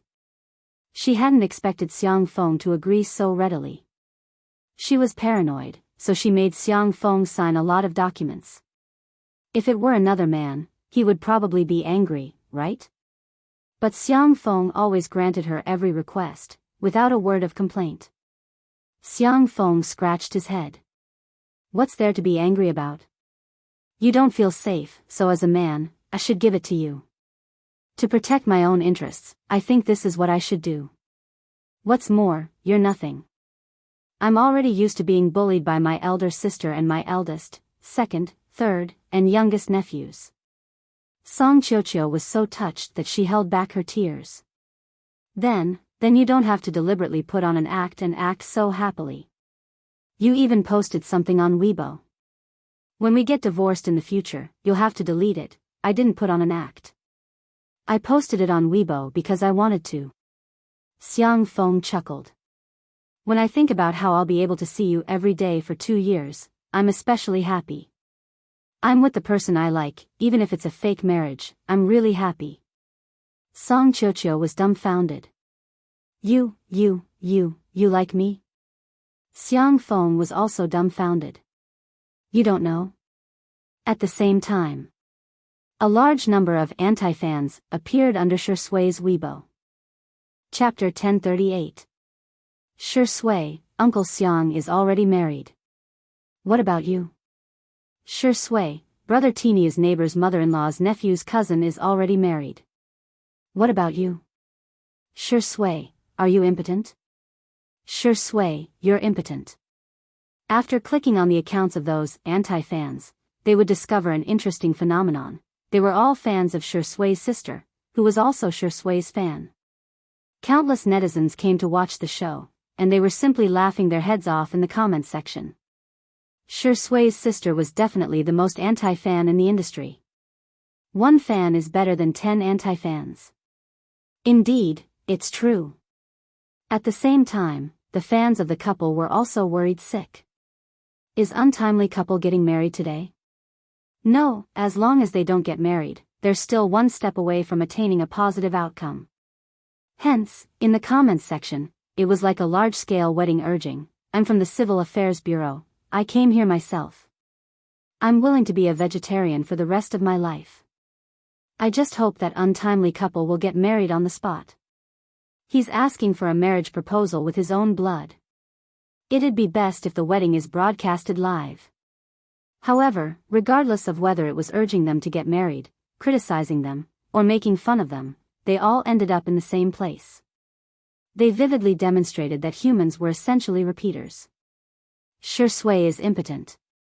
After the popularity of hashtag Xiang Yi's official announcement hashtag, those familiar words made it to the top of the hot search list again. When Si Chuanbai, who was in his hometown, saw the hot search list, the corners of his mouth twitched. Not only did he not bother to do public relations, he even sent Shui a voice message. You've seen the hot search list, haven't you? Why don't you save the money you earn from removing the hot search list and buy some nourishing ingredients and herbs for you? In response, Shui replied with a smiley emoji. Even Xiang Yi, who was in the bathroom, received a call from Xiang Yi's grandfather. Little Tutu, don't air your dirty laundry in public. Shui isn't feeling well and you can't treat him. Tell Grandpa. Xiang Yi felt as if she had fallen into the clouds. Ah. How is he feeling unwell? He's clearly very healthy. I get it. He's hiding it from you, right? The Prime Minister's tone was pained. Don't worry, Grandpa isn't such an unenlightened person. I'll find a nationally renowned andrologist for a consultation. I'll definitely cure Sui's illness. Xiang Yi. She seemed to have thought of something and hurriedly took a look at the hot search list. She explained for a long time, not knowing whether to laugh or cry. Only then did Xiang Yi reluctantly believe that Shui's impotence was just a joke made by netizens. After hanging up the phone, Xiang Yi was about to change her clothes when a pair of large hands wrapped around her slender waist. The man rubbed his chin against her shoulder. What happened? Xiang Yi's ears turned red. I want to take a shower, I know. These words made Xiang Yi's face burn. She changed the topic. Well, Grandpa called me. The young girl roughly summarized the matter of Xiang Yin's misunderstanding and asked, isn't it funny? After all, Grandpa doesn't surf the internet often. Shui fiddled with her soft hair, and his handsome face was glazed by the lights in the bathroom, making him look like a refined scum. Is it funny? Of course. Before she could finish her sentence, her lips were slightly warm. Xiang Yi was stunned for a few seconds. Don't you think it's funny? It was another warm kiss. Xiang Yi didn't know what was going on.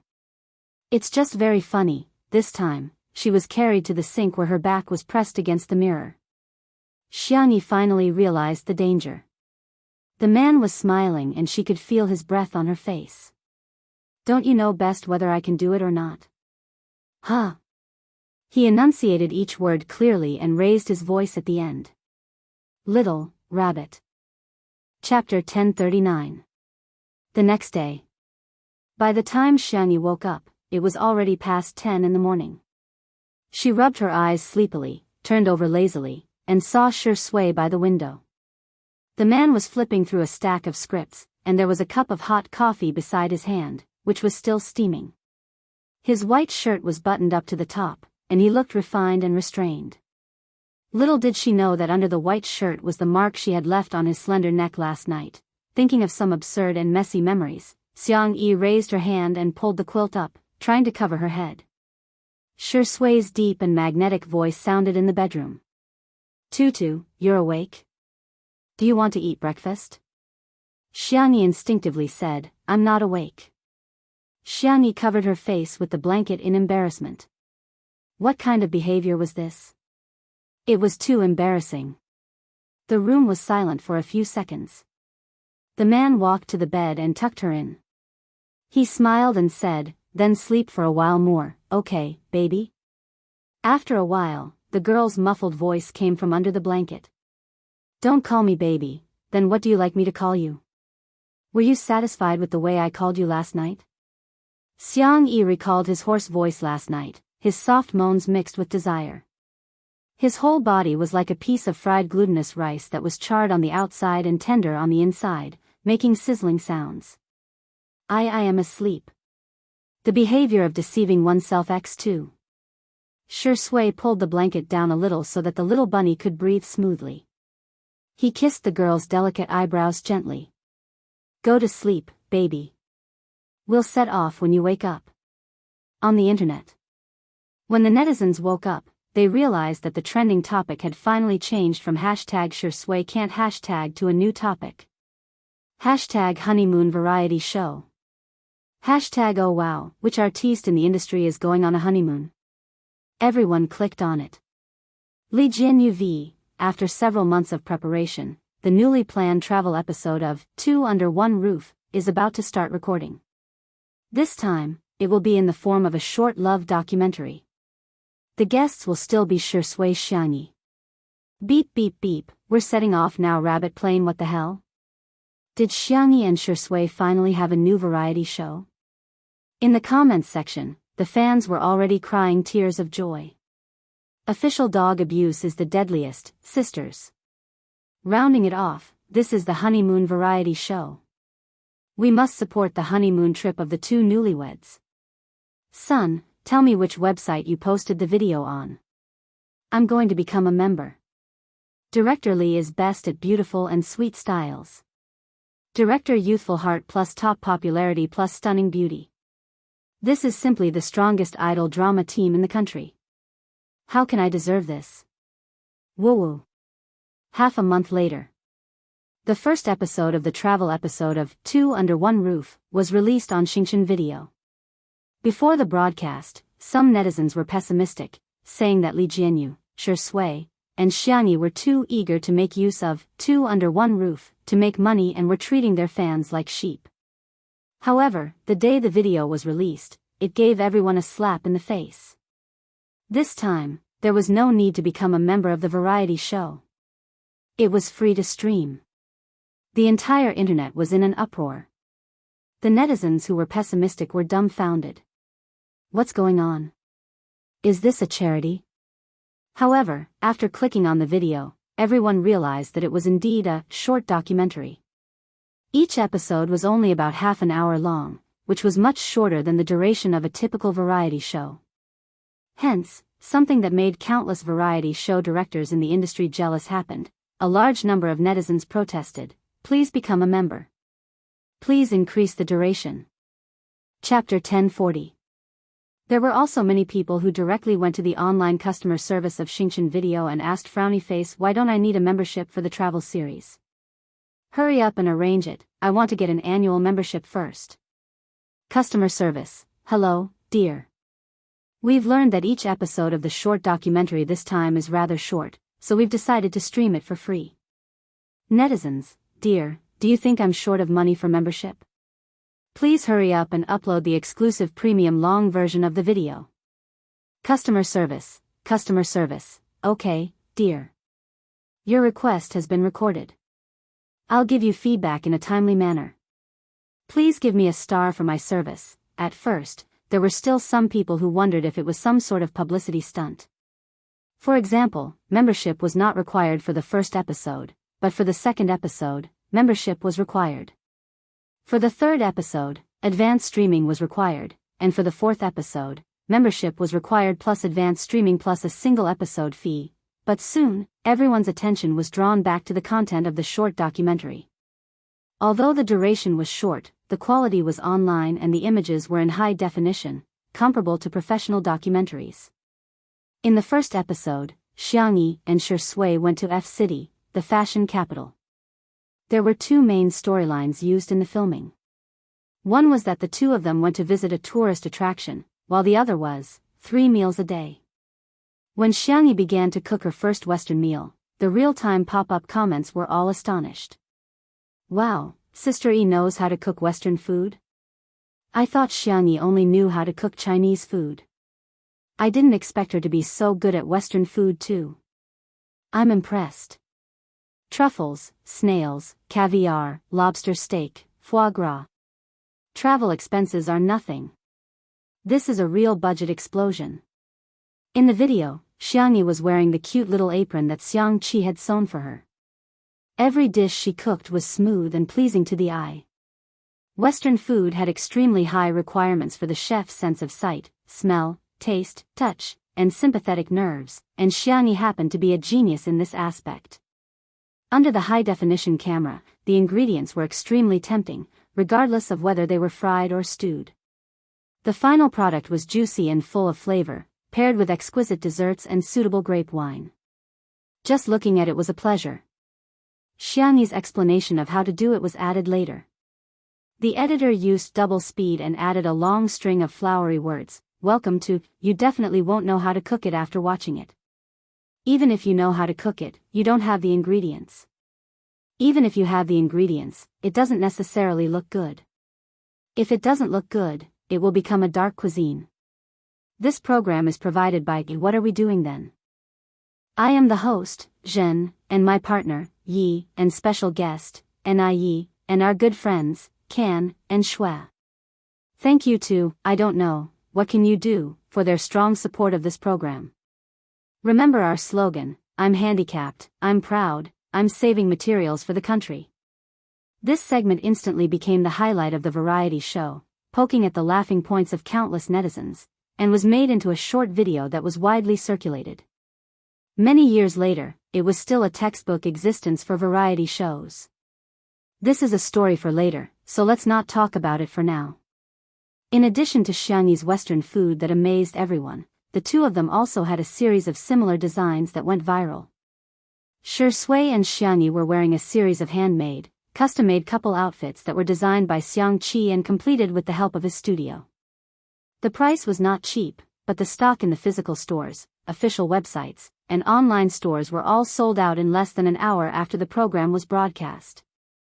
In addition, sports shoes, belts, bags, kitchen utensils, and other similar designs all became popular worldwide. Chapter 1041. On this day, the public once again witnessed Shui and Xiangyi's ability to promote products.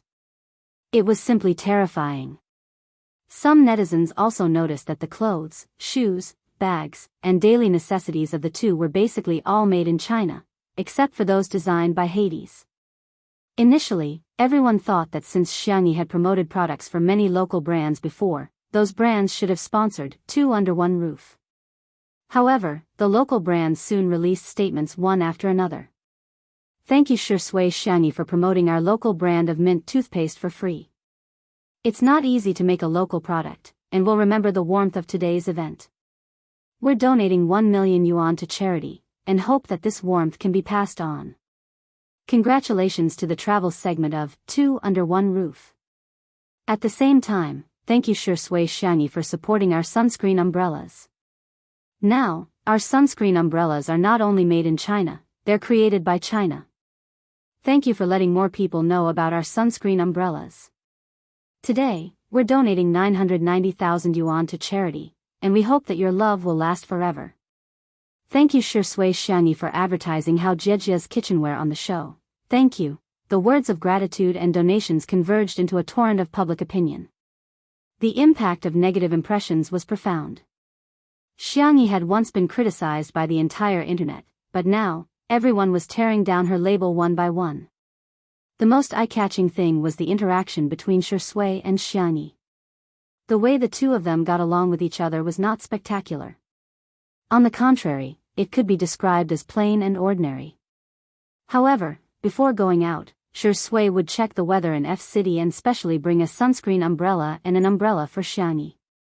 When Xiangyi cooked, she would also seriously consider Shui's taste and would cook Shui's favorite foods and flavors for every meal. When the two of them went shopping, Shui would take the initiative to carry their bags, and Xiangyi would also feed him drinks. There would also be many small surprises. For example, when they were rowing, Shui magically pulled out a small bouquet of flowers from behind her back. Another example was when they went to the haunted house at the theme park and Xiangyi gave him a rabbit doll that she sewed herself. In short, it was all in one word. In just one episode, the amount of dog food and the sweetness of the sugar sprinkled made the majority of netizens sigh with emotion. The best love, Shui, Xiangyi. The untimely couple fans even expressed with tears in their eyes that they could die without regrets. However, at the end of the first issue, there was a suspense. The editing used the form of switching back and forth. Xiangyi angrily threw the spoon away. Whoever made it will make it. Anyway, I can't cook. Shui pushed up her glasses coldly. I've never liked anyone. Please don't flatter yourself. The audience? Where? Was this what the production team was doing? Even web authors aren't as slow as you guys. Why was little sweet biscuit being abused? The netizens flocked to Li Jianyu's Weibo and flooded his comments section with friendly greetings. Li Jianyu replied, "The next episode will be at 2000 hours next Saturday night. Be there or be square dog head." The netizens, at the same time, Xiangyi and Shui had just finished filming the 4th episode when they happened to run into Fu Jiayan, who was filming nearby, as well as Jianghu, who was holding Fu Jiayan's arm and blushing slightly. "Ahem, long time no see, Fu Jiayan smiled foolishly and said, "I've been with her for so long and I didn't expect the two of us to become a couple." "This must be fate." Xiangyi and Shui looked at each other and smiled. Chapter 1042. After chatting for a while, the topic naturally turned to the official announcement. Fu Jiayan said, "I definitely have to make an official announcement. Now, as long as Jojo agrees, I'll post it on Weibo immediately." He was an actor, not an idol, so the impact of the official announcement would be relatively small. However, there would definitely be an impact. After all, although he was famous for being a silly comedian, he still had some female fans. Shui asked, "What did your management company say?" Fu Jiayan said miserably, "They're pressuring me and it's hard for me to resist now. At most, I'll just go all out." Jianghu looked down and said, "It's okay with me, your career is more important." "Jojo, I'm sorry, I'm not capable enough, okay? It's not a secret marriage anyway. Besides, it's quite exciting to be in a relationship secretly. I swear, I'll make it up to you in the future. You must have what other kids have." Seeing that the two of them were acting out a bitter drama with reddened eyes, Xiangyi put a hand on her forehead and reminded them. Did you guys forget something very important? If I remember correctly, Fu Jiayan mentioned previously that his contract with the management company is about to expire." "Yes," Fu Jiayan said with a dumbfounded expression, "but I'm not very popular now and no management company has come to poach me. Those who have come to me have harsher conditions than this one. They'll ban me immediately if I'm in a relationship." Shui couldn't help but laugh and look at Xiangyi. Xiangyi also pointed at herself. Fu Jiayan asked foolishly, "Sister what's wrong? Are you feeling unwell? Why are you blinking at me so many times?" Jianghu asked worriedly, "Are you sick? They say that doctors don't treat themselves. Why don't I take you to the hospital for a checkup? Nothing is more important than your health." Xiangyi said. "I just want to remind you that I, Xiangyi, am the CEO of Tomato Entertainment." Fu Jiayan and Jianghu were stunned and had yet to react. Xiangyi sighed helplessly and said, "Yes, Fu Jiayan, it means that you can call me boss." Fu Jiayan was speechless. "Huh? That's right, that's right. I can sign with Sister Yi's company and work for you." Jianghu also reacted and exclaimed, "I want to be your sister for the rest of my life." After settling the contract issue, Xiangyi started to think. Could it be that falling in love would really cause one's IQ to drop? She hurriedly went online and found a set of college entrance examination math questions that were said to be the most difficult in the country. 148 points. The girl muttered in a low voice, Good, he's not too stupid." After all, second brother always got full marks. Fu Jiayan and Jianghu were speechless. Are we too bad at studying? Why can't I even understand the questions? Shui came in with afternoon tea. Seeing the little girl writing and drawing with a tablet and pencil, she came over curiously and asked, "What are you playing?" Xiangyi said casually, "Do you want to give it a try?" Fu Jiayan quickly stopped him. "Don't. This question is too difficult. After all, Shuringdi has never been to university." Jianghu elbowed him and said, "He just didn't go to university. He was the top scorer in science for the college entrance examination, okay?" Fu Jiayan muttered, "Shuringdi has been away from the college entrance examination for more than 10 years. He must have long forgotten all his high school knowledge. She thinks I'm lousy? She thinks I'm old?" Shui smiled and said, "Shall I give it a try?" Xiangyi pushed the tablet to him. Half an hour later. Xiangyi changed the score of the answers. How many points? Jianghu leaned over and exclaimed, wow, 150 points. Fu Jiayan was flabbergasted. It turns out that I'm the clown. Chapter 1043. Maybe it's because this set of papers is relatively easy, Shi Sui said in a warm voice. Fu Jiayan struggled and said, yes, it might be the capital questions. Jiang Jiujiu's words shattered his hopes. Wake up, this is the Suching questions, one of the most difficult math papers in the country. Fu Jiayan was speechless. Good, I can die with a smile, smiley face. 3 days later. Fu Jiayan officially terminated his contract with his agency and signed a contract with Tomato Entertainment on the same day.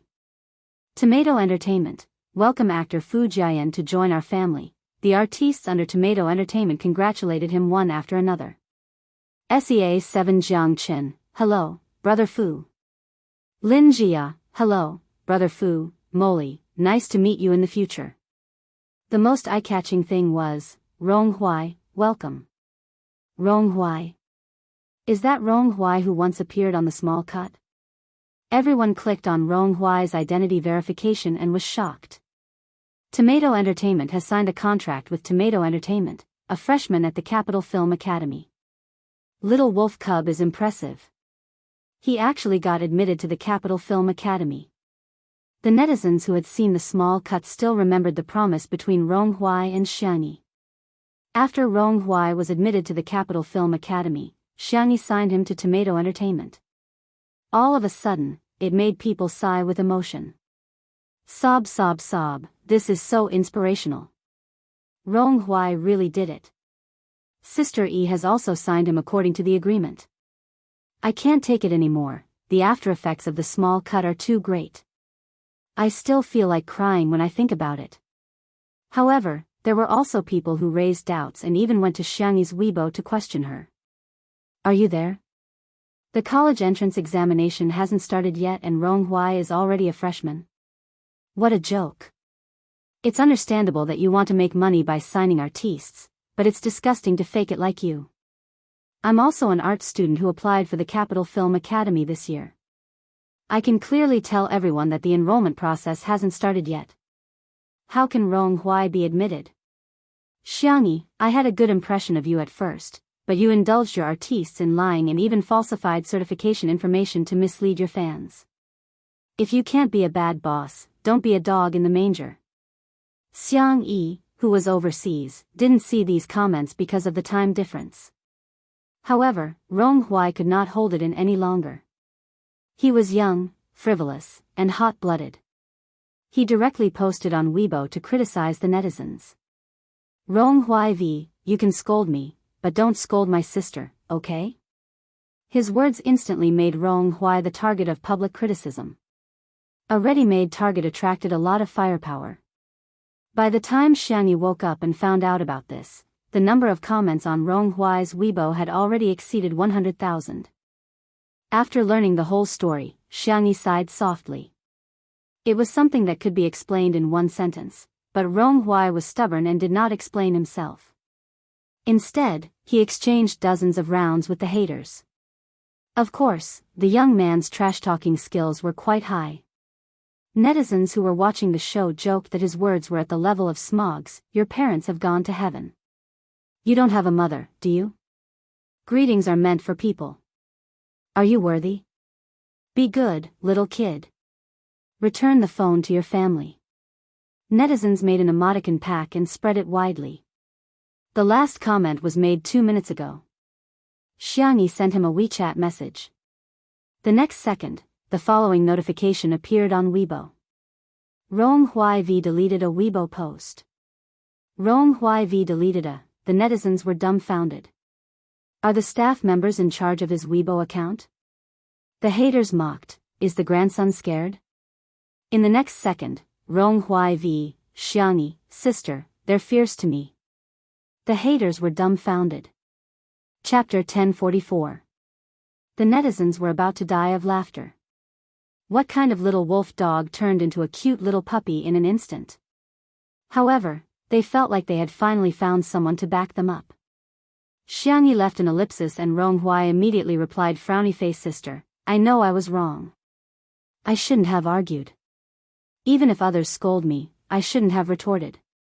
Also, I'm not angry because they scolded me. I'm angry because they scolded you. They scolded you so harshly, the netizens, huh? This familiar fragrance, they felt that as long as they had interacted with Shi Sui, they would more or less melt into her. What should I do? I've been poked by the wolf cub's younger brother.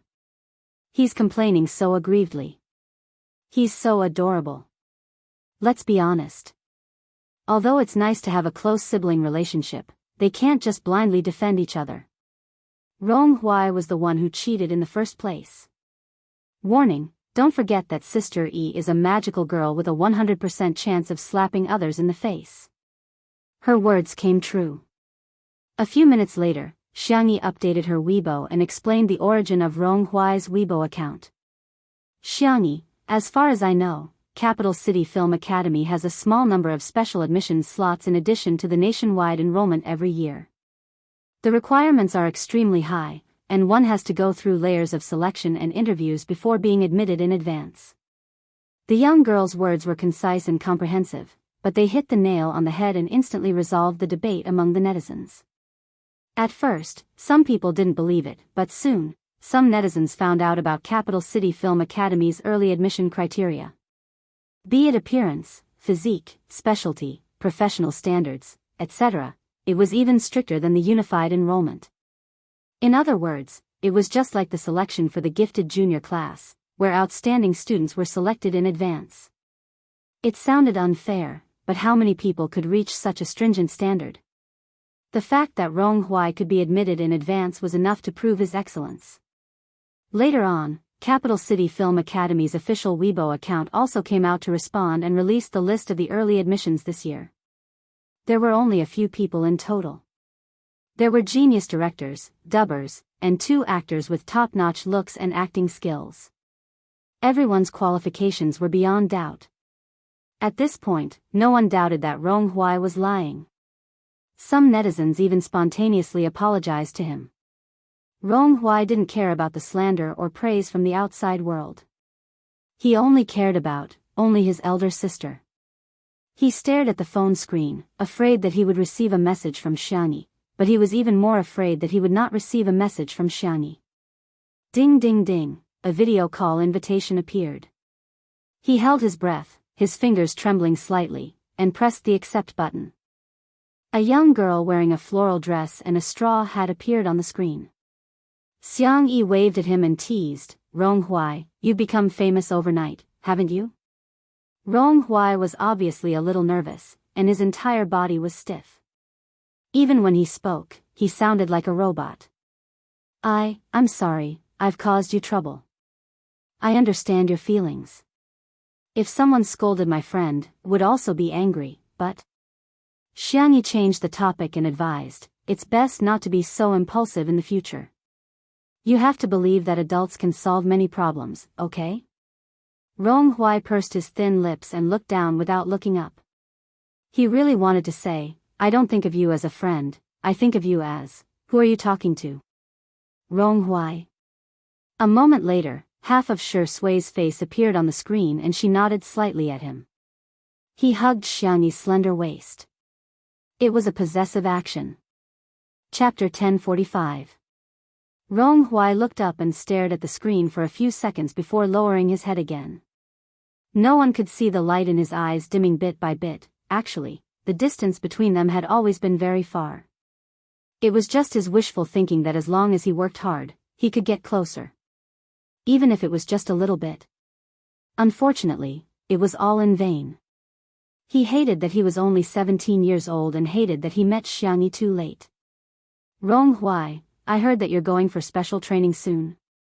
You have to work hard and control your temper. Also, there should be a lot of scripts for you in the near future. I think you should focus on your studies. You can take on some dramas that don't have many scenes but have a good cast to hone your skills. The girl's voice was soft, and she was really like a gentle and considerate sister as she instructed Ronghuai in detail. Ronghuai did not speak for a long time and only said one word in a low and muffled voice. Okay. As long as it was what she wanted him to be, he would grow up. Xiangyi seemed to have sensed his subtle thoughts and whispered a few words to Shui. The man seemed to be dissatisfied and narrowed his eyes slightly. His gaze was deep and dangerous as he sized up Ronghuai on the screen. It was unknown what Xiangyi said to him, but Shui left. Before leaving, he even kissed Xiangyi's smooth and fair forehead. It was as if he was declaring his sovereignty. Xiangyi helplessly chided, "Childish." Those two words instantly caused Ronghuai's world to be in chaos. No matter what, Xiangyi would never say that to him in such a tone. Even an outstanding, mature, steady, and successful man like Shui would occasionally find him childish, let alone him. Ronghuai was extremely dejected and listless, unable to cheer up. Until Xiangyi's gentle voice fell into his ears. "Ronghuai, there's someone I like." She did not ask if he liked her, nor did she say that she did not like him. She was gentle, polite, and good-looking. Yet, she kept him at arm's length. Ronghuai said hoarsely. "I know. Xiangyi, I want to share my view of love with you. It may not be correct, and it may not be suitable for you. Just listen to it as a reference. Before you like someone, you have to like yourself first. No one is more important than yourself. For the person I love, I can give, I can sacrifice, I can give everything I have, but there is one thing, you don't live for TA, you live for yourself." The video call ended. It had been a long time. Ronghuai replayed the conversation over and over again. He secretly turned on the screen recording function of his cell phone. Like a traveler in the desert, he would greedily drink even a drop of water when he saw it. Every sentence was the most gentle, but also the most cruel. God knows how many times it was played on a loop. Ronghuai pressed the pause button. F***ck. Don't flatter yourself, I don't like you. A moment later, his eyelashes trembled non-stop. His voice was hoarse and he sounded like he was about to cry. "I don't like you that much." The young man fidgeted with his hair and punched the sandbag. The heavy sandbag was knocked away and bounced back. He punched the sandbag again and again. Not only was he venting, but he was also suppressing himself. After he was exhausted, the young man half knelt on the ground, breathing heavily. Patter, there were water stains on the floor. "I like you. But that's all I like." He seemed to have convinced himself. "I can do it," right? In the empty room, no one answered.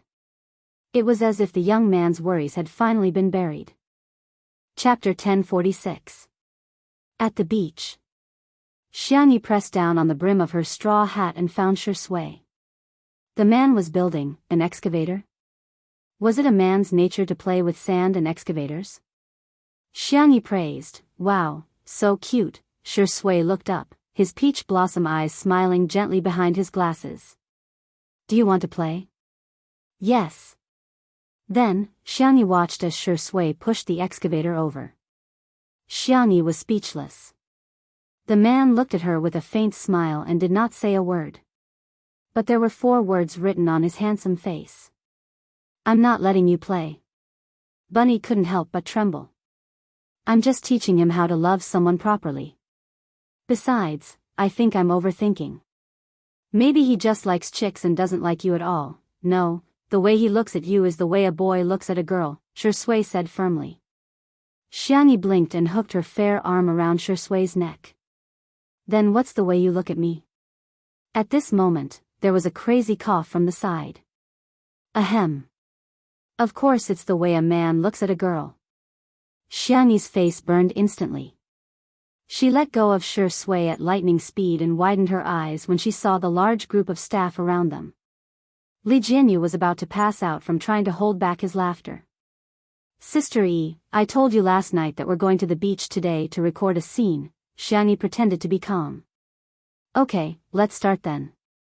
"Okay, everyone get ready and start recording. But, the two of you have to be careful. Otherwise, you won't pass the audition. Even if you pass, I'm afraid the fans won't be able to take it." Xiangyi was expressionless as she sprayed the sunscreen spray. Unfortunately, it couldn't cover the redness from her ears to her neck. Shui reached out his arm. Tutu, I want some too. Xiang Yi stared at him. Xiang Yi looked away. Epsilon, I'm not going to spray for you. The overseas recording was in full swing, and Xingshan Video released the second and third episodes one after another. In the second episode, Shui and Xiang Yi went to the snow mountain in D City. The girls made sushi, tamakoyaki, and homemade hot pot. They ate at the top of the snow mountain with Shui and enjoyed the scenery, which made the tourists jealous. Netizens also expressed that if they met Shui or Xiang Yi during their travels, they would definitely shout, "Sister E, don't be ungrateful. Don't force me to kneel down and beg you to give me a bite to eat." In the third episode, Shui and Xiang Yi went to the Devil's Valley in Milta. Many elite rock climbers from all over the world gathered here. According to the program team's arrangement, the two of them could experience rock climbing once. For the safety of the two, the production team had carefully prepared seatbelts, descenders, helmets, iron chains, and ropes. Shui tried it first. The man was tall and slender, and his movements were agile. An extreme sport like rock climbing seemed to be a piece of cake for him, and he could climb more than 10 meters in minutes. Li Jianyu asked, "Is Sister E wearing her equipment?" "Huh? Where's Sister E?" Someone exclaimed, "Sister E isn't wearing any armor. She's climbing with her bare hands." The scene was in chaos. The audience could feel the camera shaking, and their hearts were in their mouths. Fortunately, it didn't take long for the camera to return to normal, and everyone could clearly see Xiang Yi climbing. "Oh, no, is this rock climbing? Why is she climbing so fast with her bare hands? Even the monkeys in Devil's Valley can't climb as fast as her." The girl climbed to the top and stood at the top of the mountain, asking in confusion, "Why aren't you guys up yet?" Chapter 1047. She was wearing a portable camera on her forehead, and from her perspective, she looked down at the production crew and the others at the foot of the mountain. Didn't they say that there was a sightseeing elevator nearby? The production crew was speechless. "Sorry, we're still waiting in line for the sightseeing elevator." The netizens who had seen this episode laughed wildly as they spammed the bullet screen. "Sister E, rock climbing, isn't it enough as long as you have hands? No way, no way. Why are you guys taking so long in the elevator? I can't take it anymore. The post-production editing is toxic. Why did they have to split the video into 2 screens and compare Sister E to a monkey? Help, I'm dying of laughter. Why is Sister E more agile than a monkey?" Xiang Yi scratched her head and looked at Shui again. The production crew just wanted the two of them to experience rock climbing, so they chose a location that was mainly for the scenery. The actual height wasn't too high. Xiang Yi stood at the top of the mountain with her hands cupped in the shape of a megaphone. She shouted at Shui below. "Shui, you're too slow." The man who had just climbed more than 10 meters raised his eyebrows. Shui smiled slightly. Shui began to untie the safety rope. The bullet screen immediately became lively. "Woman, you're playing with fire. Warning, high energy ahead. Be careful, it's not a special effect." Is Shui crazy? It's understandable that the Xiang family has ancestral tree climbing skills, but what is Shui doing? How can he climb up without a safety rope and tools? Whoosh, the tools fell, causing the production crew to exclaim in shock. The camera shook again. Obviously, the cameraman was frightened. Li Jianyu was so anxious that he even held the megaphone and shouted, "Safety first. We're just recording a short video, there's no need for that." However, something shocking happened. Shui, who was climbing barehanded, was actually faster than with tools. The man used both hands and feet to climb up the uneven rocks like an agile and powerful cheetah in the jungle. It was as if he was leisurely strolling in the jungle and patrolling his territory. The production crew was speechless. Li Jianyu looked sullen. This. Forget it, remember to mark this part with the words "dangerous operation, do not imitate," in the post-production. Later, he mischievously typed 2 words on the screen. Okay then, it was written in red and bold, as if it was a small advertisement on the street, filling the entire screen. Dangerous, dangerous, F***king. Please. Do not imitate. Netizens complained in the bullet screen. Is this something I can imitate just because I want to? F***ck, I love Shi Yingdi's stamina. I thought he was weak, but I didn't expect him to be as fast as Sister E when it comes to rock climbing. Ah, look at the muscular lines on his forearms, the hem of his shirt fluttering in the wind, that inverted triangular figure, he's so boyish. A moment later, Shi Sui climbed to the top of the mountain and stood side by side with Xiangyi. The camera they were wearing didn't have high resolution, and the blue light was blurry. However, Shi Sui's smile was still very attractive. Slow. The audience. A car, it's a car. Xiangyi was completely unaware of the approaching danger. It's all right. Just all right? Shi Sui asked with an ambiguous meaning. Xiangyi thought he was asking about the climbing speed, so she said frankly, it's all right, my big brother is better than you. His climbing speed with his bare hands is twice as fast as yours just now. Shi Sui sneered. The girl looked down curiously. Why aren't they here yet? The production crew, because we just got on the sightseeing elevator. The post-production caption was full of tears. Monkeys can't compare to you too, but we can't compare to monkeys. Chapter 1048. Amidst the laughter of the audience, the episode ended. The ratings for the travel section on Demi's website were also getting higher and higher. On Demi's website, the maximum score was 10 points. 1 to 4 points was the worst of the worst. 5 to 7 points belonged to the average level. 8 points and above could be said to be a work of praise. The rating for the travel section of Two Under One Roof had reached an astonishing 9 points. In other words, it was a masterpiece in the eyes of the netizens who participated in the ratings. Relatively speaking, the ratings for movies were stricter while the ratings for variety shows were relatively lax. Even so, 9 points was enough to shock the industry. The highest score for a variety show in the country was 9. 5 points for Two Under One Roof. In a sense, the travel section could be considered a sequel as it also got 9 points. It was enough to show how much the audience liked it. Some industry insiders predicted that after the travel section ended, it would probably get a score of 9. 2 or 9. 3. In that case, it was equivalent to Li Jianyu creating another legend. Next, the travel section continued to be updated at a steady pace, with high quality and lots of laughs. The number of clicks repeatedly broke records. Shi Sui and Xiangyi went to the desert, the grassland, the seaside, and the rainforest. The mode was still travel and food. Every time they went to a place, Xiangyi would cook according to the local ingredients. With the broadcast of the overseas version, the travel section could be said to have set off a global tourism craze. Countless netizens would check out the scenic spots that the two of them had visited.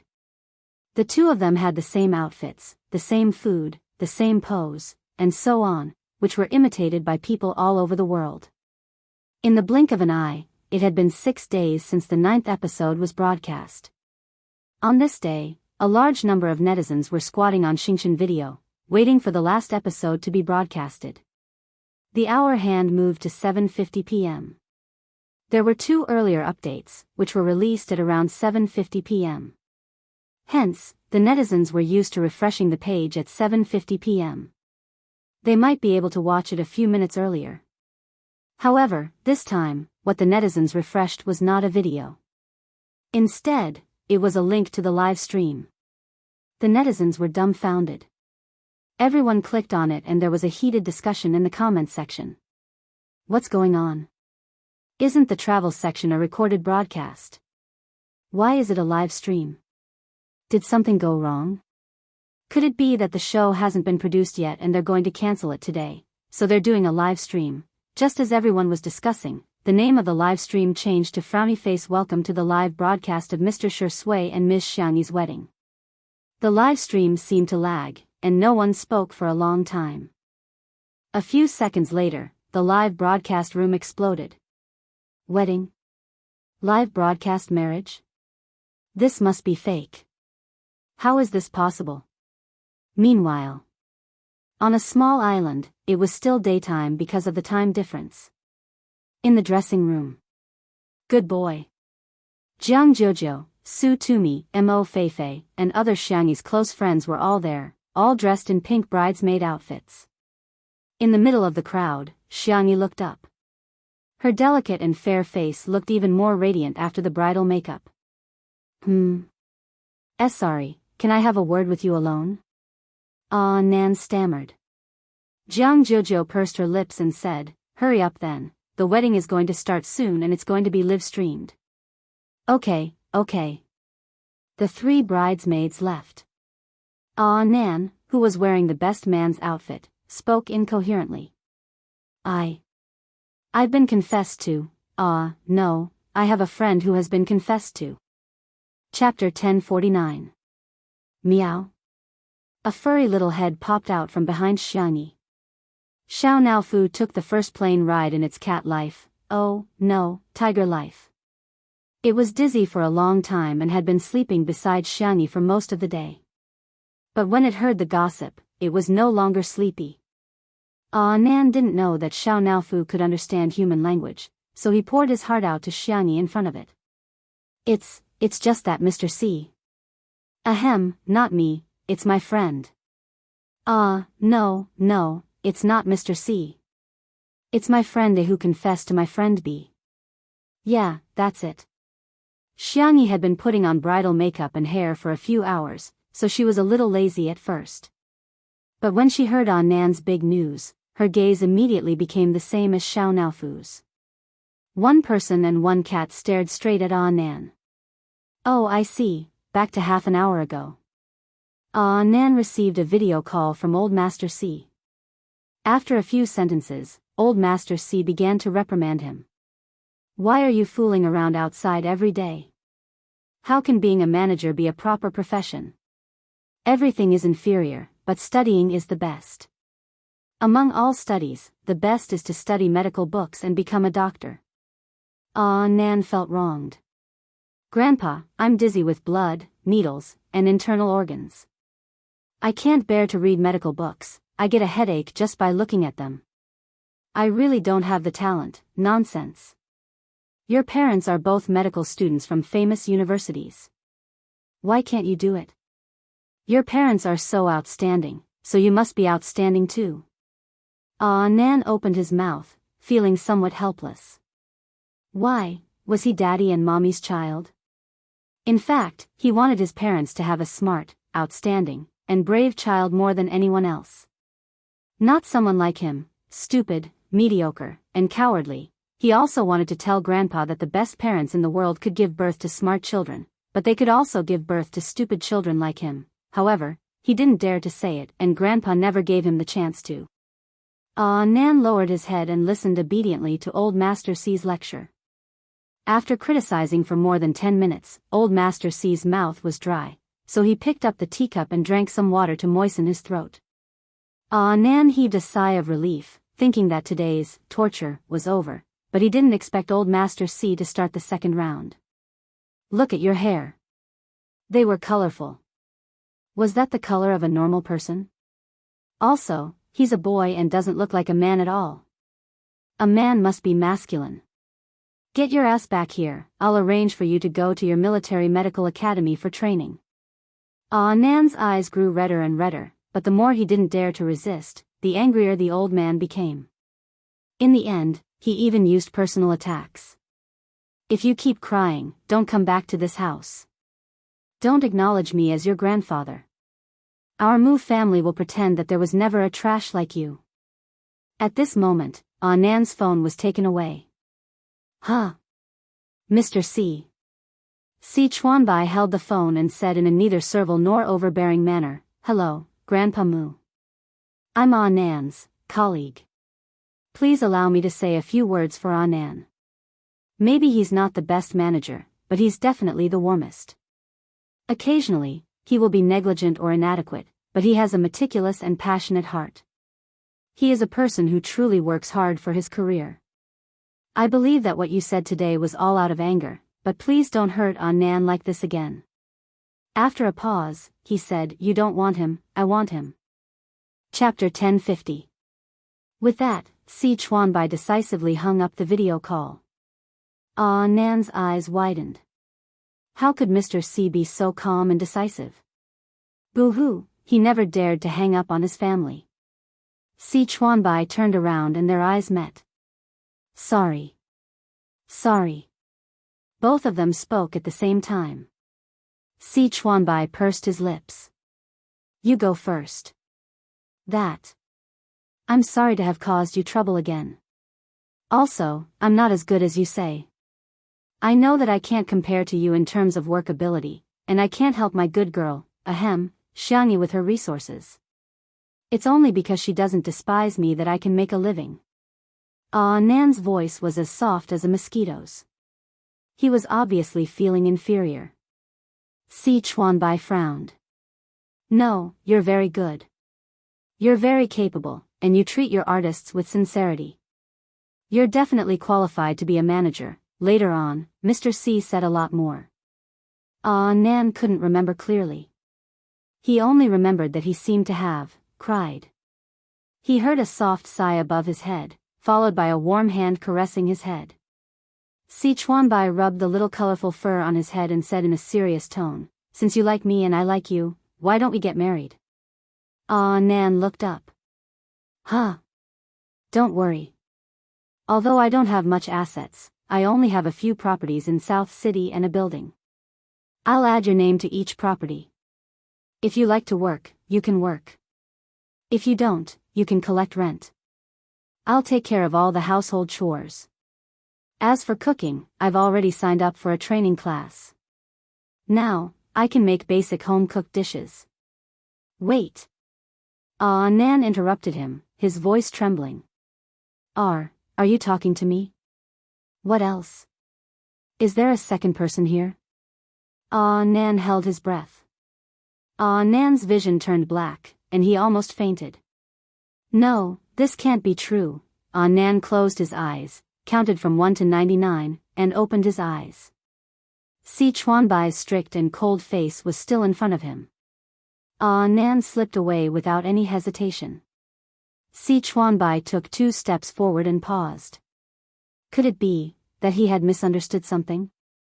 This is the story of my friend A and friend B. Nan braced himself and finished the story. Xiangyi hugged Xiao Naofu, and the cat and human nodded in unison. Okay, I understand. So it was Si Chuanbai who confessed to Nan, but Nan was too flustered and didn't respond. Nan mumbled, then do you think my friend A and friend B should be together? Xiangyi said with a smile, that depends on you. Did little darling discover something? It depends on how you persuade your friend. If one truly likes someone, then age, gender, family background, and IQ were not the biggest obstacles. What's important is whether or not the two of them can walk down this path with determination and tolerance. Nan, I don't know about that either, Xiangyi, then you can tell your friend. If you don't like it, you don't have to force yourself. Communicate with him properly, and we'll still be friends. Nan was in a daze for a long time before he said softly. What if I like her? Unrequited love was the most humble form of love. The person he liked was as unattainable as the moon. Therefore, he had hidden his love for her in the most unknown corner of his heart. But now, the moonlight shone in. Before Xiangyi could speak, Xiao Naofu jumped off her lap and kicked Nan in the face. Hurry up and be with this hoo-hoo, meow. Nan woke up from his dream and ran out without looking back. He wanted to climb up that ray of light and land on the one and only moon in this world. P.S. Nan's story can't be written anymore. There are quite a lot of restrictions now, so let's just assume that the two people in the story are happy and fulfilled. Good night. Chapter 1051. Looking at Nan stumbling but running forward without hesitation, Xiangyi's eyes curved into crescents. They were a perfect couple. Oh yeah, even Xiao Naofu couldn't help but exclaim, you're making me anxious. Meow meow. Although it could speak human language, it still couldn't help but instinctively roar like a tiger. Xiangyi rubbed the back of its neck a few times and teased. Xiao Naofu, have you gained weight again? Why do you feel like you've gotten heavier? No, no. Xiao Naofu was extremely guilty. It just ate an extra can of cat food, 2 bowls of cat food, and some dried fish every day. Besides, little white tiger was the one who fed it, not the other way around. It was as good as not eating at all. Stupid woman, you're really bad at math. Really? Xiangyi was very puzzled. Ever since she and Shui started filming the show, they had entrusted Xiao Naofu to Xiangyi's grandfather. According to Xiangyi's grandfather, Xiao Naofu's appetite seemed to be quite normal. But why did it become as fat as 2 cats? Its V-shaped face turned into a small round face, then an oval face. Could it be? Xiangyi squinted. Someone fed you? Xiao Naofu's fur immediately stood on end. Lord Huhu didn't feed me. They looked at each other. Xiao Naofu pretended to be innocent. Meow meow, it didn't say anything. It was just an ordinary and mediocre kitten. At this moment, there was a fluctuation in the air. Xiangyi looked over sharply. What came into view was a pink paw pad. She wanted to pinch it. The little white tiger dug out a hole and exasperatedly said, Stupid, stupid, stupid. So stupid. You're giving me face just like that. Stupid cat. Fat cat. Xiao Naofu said aggrievedly, I'm not a cat, I'm a big brain, I am. Me too, look at that ignorant face of yours. Now, I will let you see this Huhu's true body. What is a real brain? Big old axe. Cough, big tiger. The little white tiger cursed in its heart. It was all because of that stupid rabbit and this stupid cat. Both of them had distorted its pure accent. Xiangyi was also a little curious. What did the little white tiger look like? However, he remained vigilant. The little white tiger sensed it and muttered, Stupid woman. Its body suddenly enlarged and expanded in the air. Shwa, a white tiger with a snow-white body appeared. Its fur was soft and lustrous, and it danced without any wind. It was majestic and awe-inspiring, with a hint of sacred aura. When he opened his mouth again, even his voice had changed from a childish one to a deep and powerful one. Fat cat, do you know how powerful this Huhu is now? Wow, Xiao Naofu's pure cat eyes were filled with yearning. Whoa, this is what I want to be. Xiangyi felt a sharp pain in the depths of her brain, and her face turned slightly pale. Fortunately, her willpower was astonishing, and she didn't show any abnormalities. The sharp pain lasted for about a few seconds,